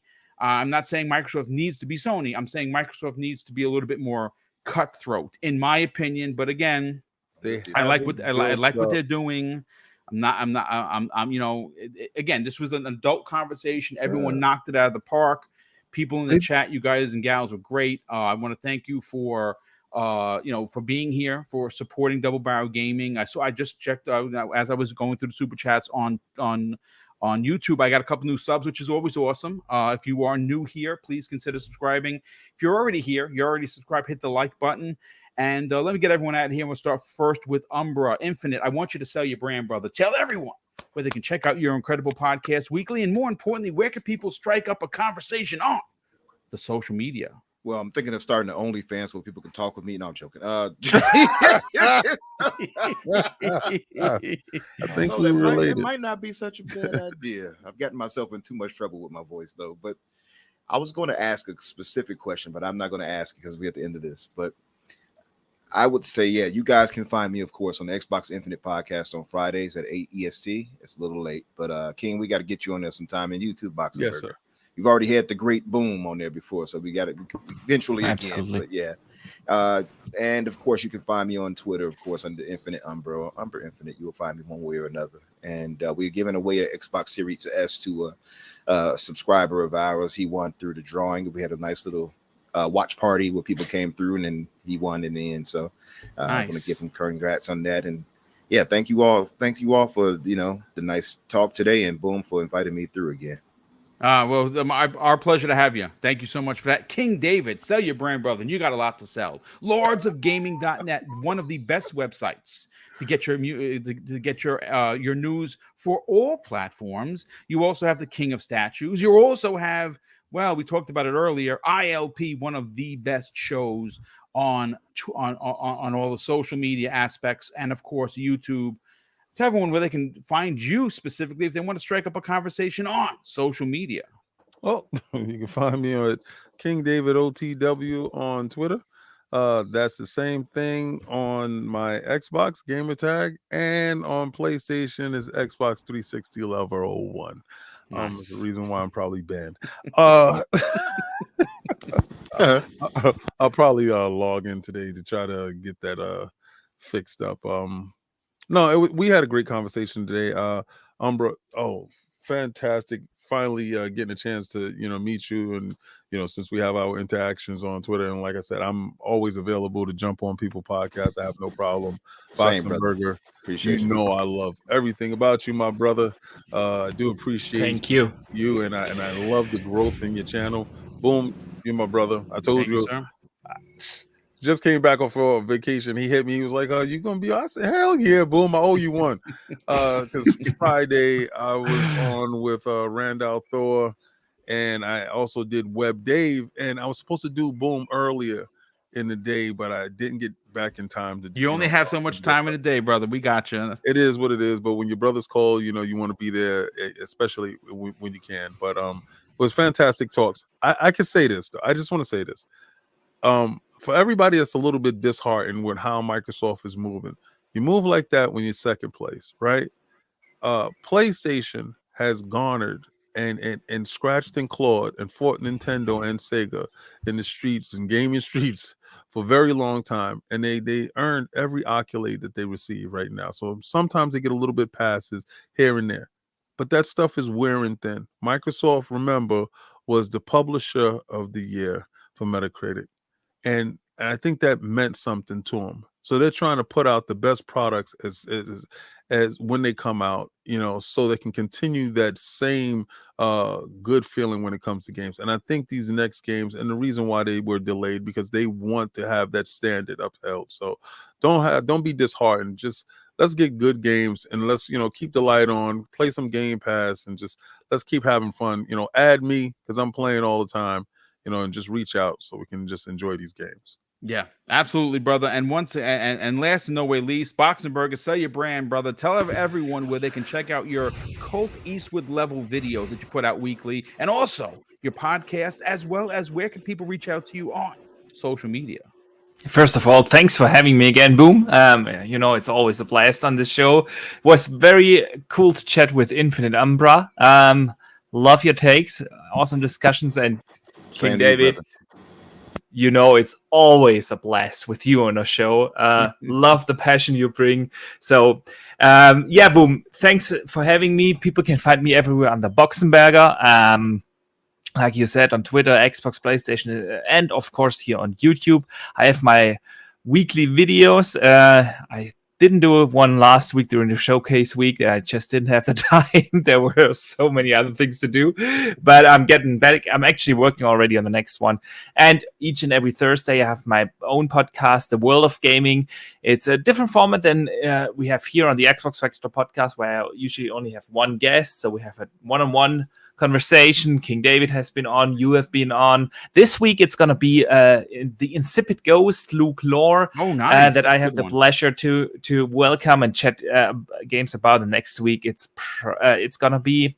I have to confirm that if I can already announce it, but it's going to be. I have some great guests aligned, and it's always a fun discussion on Thursday, 2 p.m. Eastern, 7 p.m. UK time, or 8 p.m. Central Europe. So, yeah, definitely check that out. And otherwise, Boom, I can't wait for the next week to be back here. Yeah, appreciate that very much. And of course, I want to say a big thank you to the nearly 450 people we had here today. Thank you so much for making this another successful episode of the Xbox Factor podcast. Help me share this out on the socials, of course, and let people know about where they can check out Double Barrel Gaming. We also, I want to say a big thank you to all the super chats that come in. Obviously, those power the channel in order for us to do the giveaways. And we do have a big one coming up. Mrs. BoomStick, at her request, we're continuing the Christmas in July giveaway. $400 worth of digital giveaways, and all you got to do to win, folks, is be here in the chat. That'll be coming in one of the upcoming Breakfast with Booms, probably the second week, maybe the second or third week in July. We do this. I think this is our third annual Christmas in July. And of course, if you are drop a super chat, you get an additional entry. If you are a channel member, you get an additional entry. And again, to win, even if you're not dropping super chats, even if you're not a channel member, you can win by simply just being in the chat, and we let the picker do its thing and pick a winner. And we're going to have several. We'll make announcements of what those gift cards will look like and how much they will be. But at the minimum, as of today's show, it's going to be $400 worth of digital giveaways. And of course, I want to say something that is important to me, folks. Hopefully one day be important to you. And that's something that my dad taught me with kids. And he said, Craig, treat others how you want to be treated. And also, it doesn't cost anything to be nice. You live by those rules, son. I can guarantee you're going to have an awesome day. So take care, everyone. We'll see you next week on the newest episode of the Xbox Factor podcast.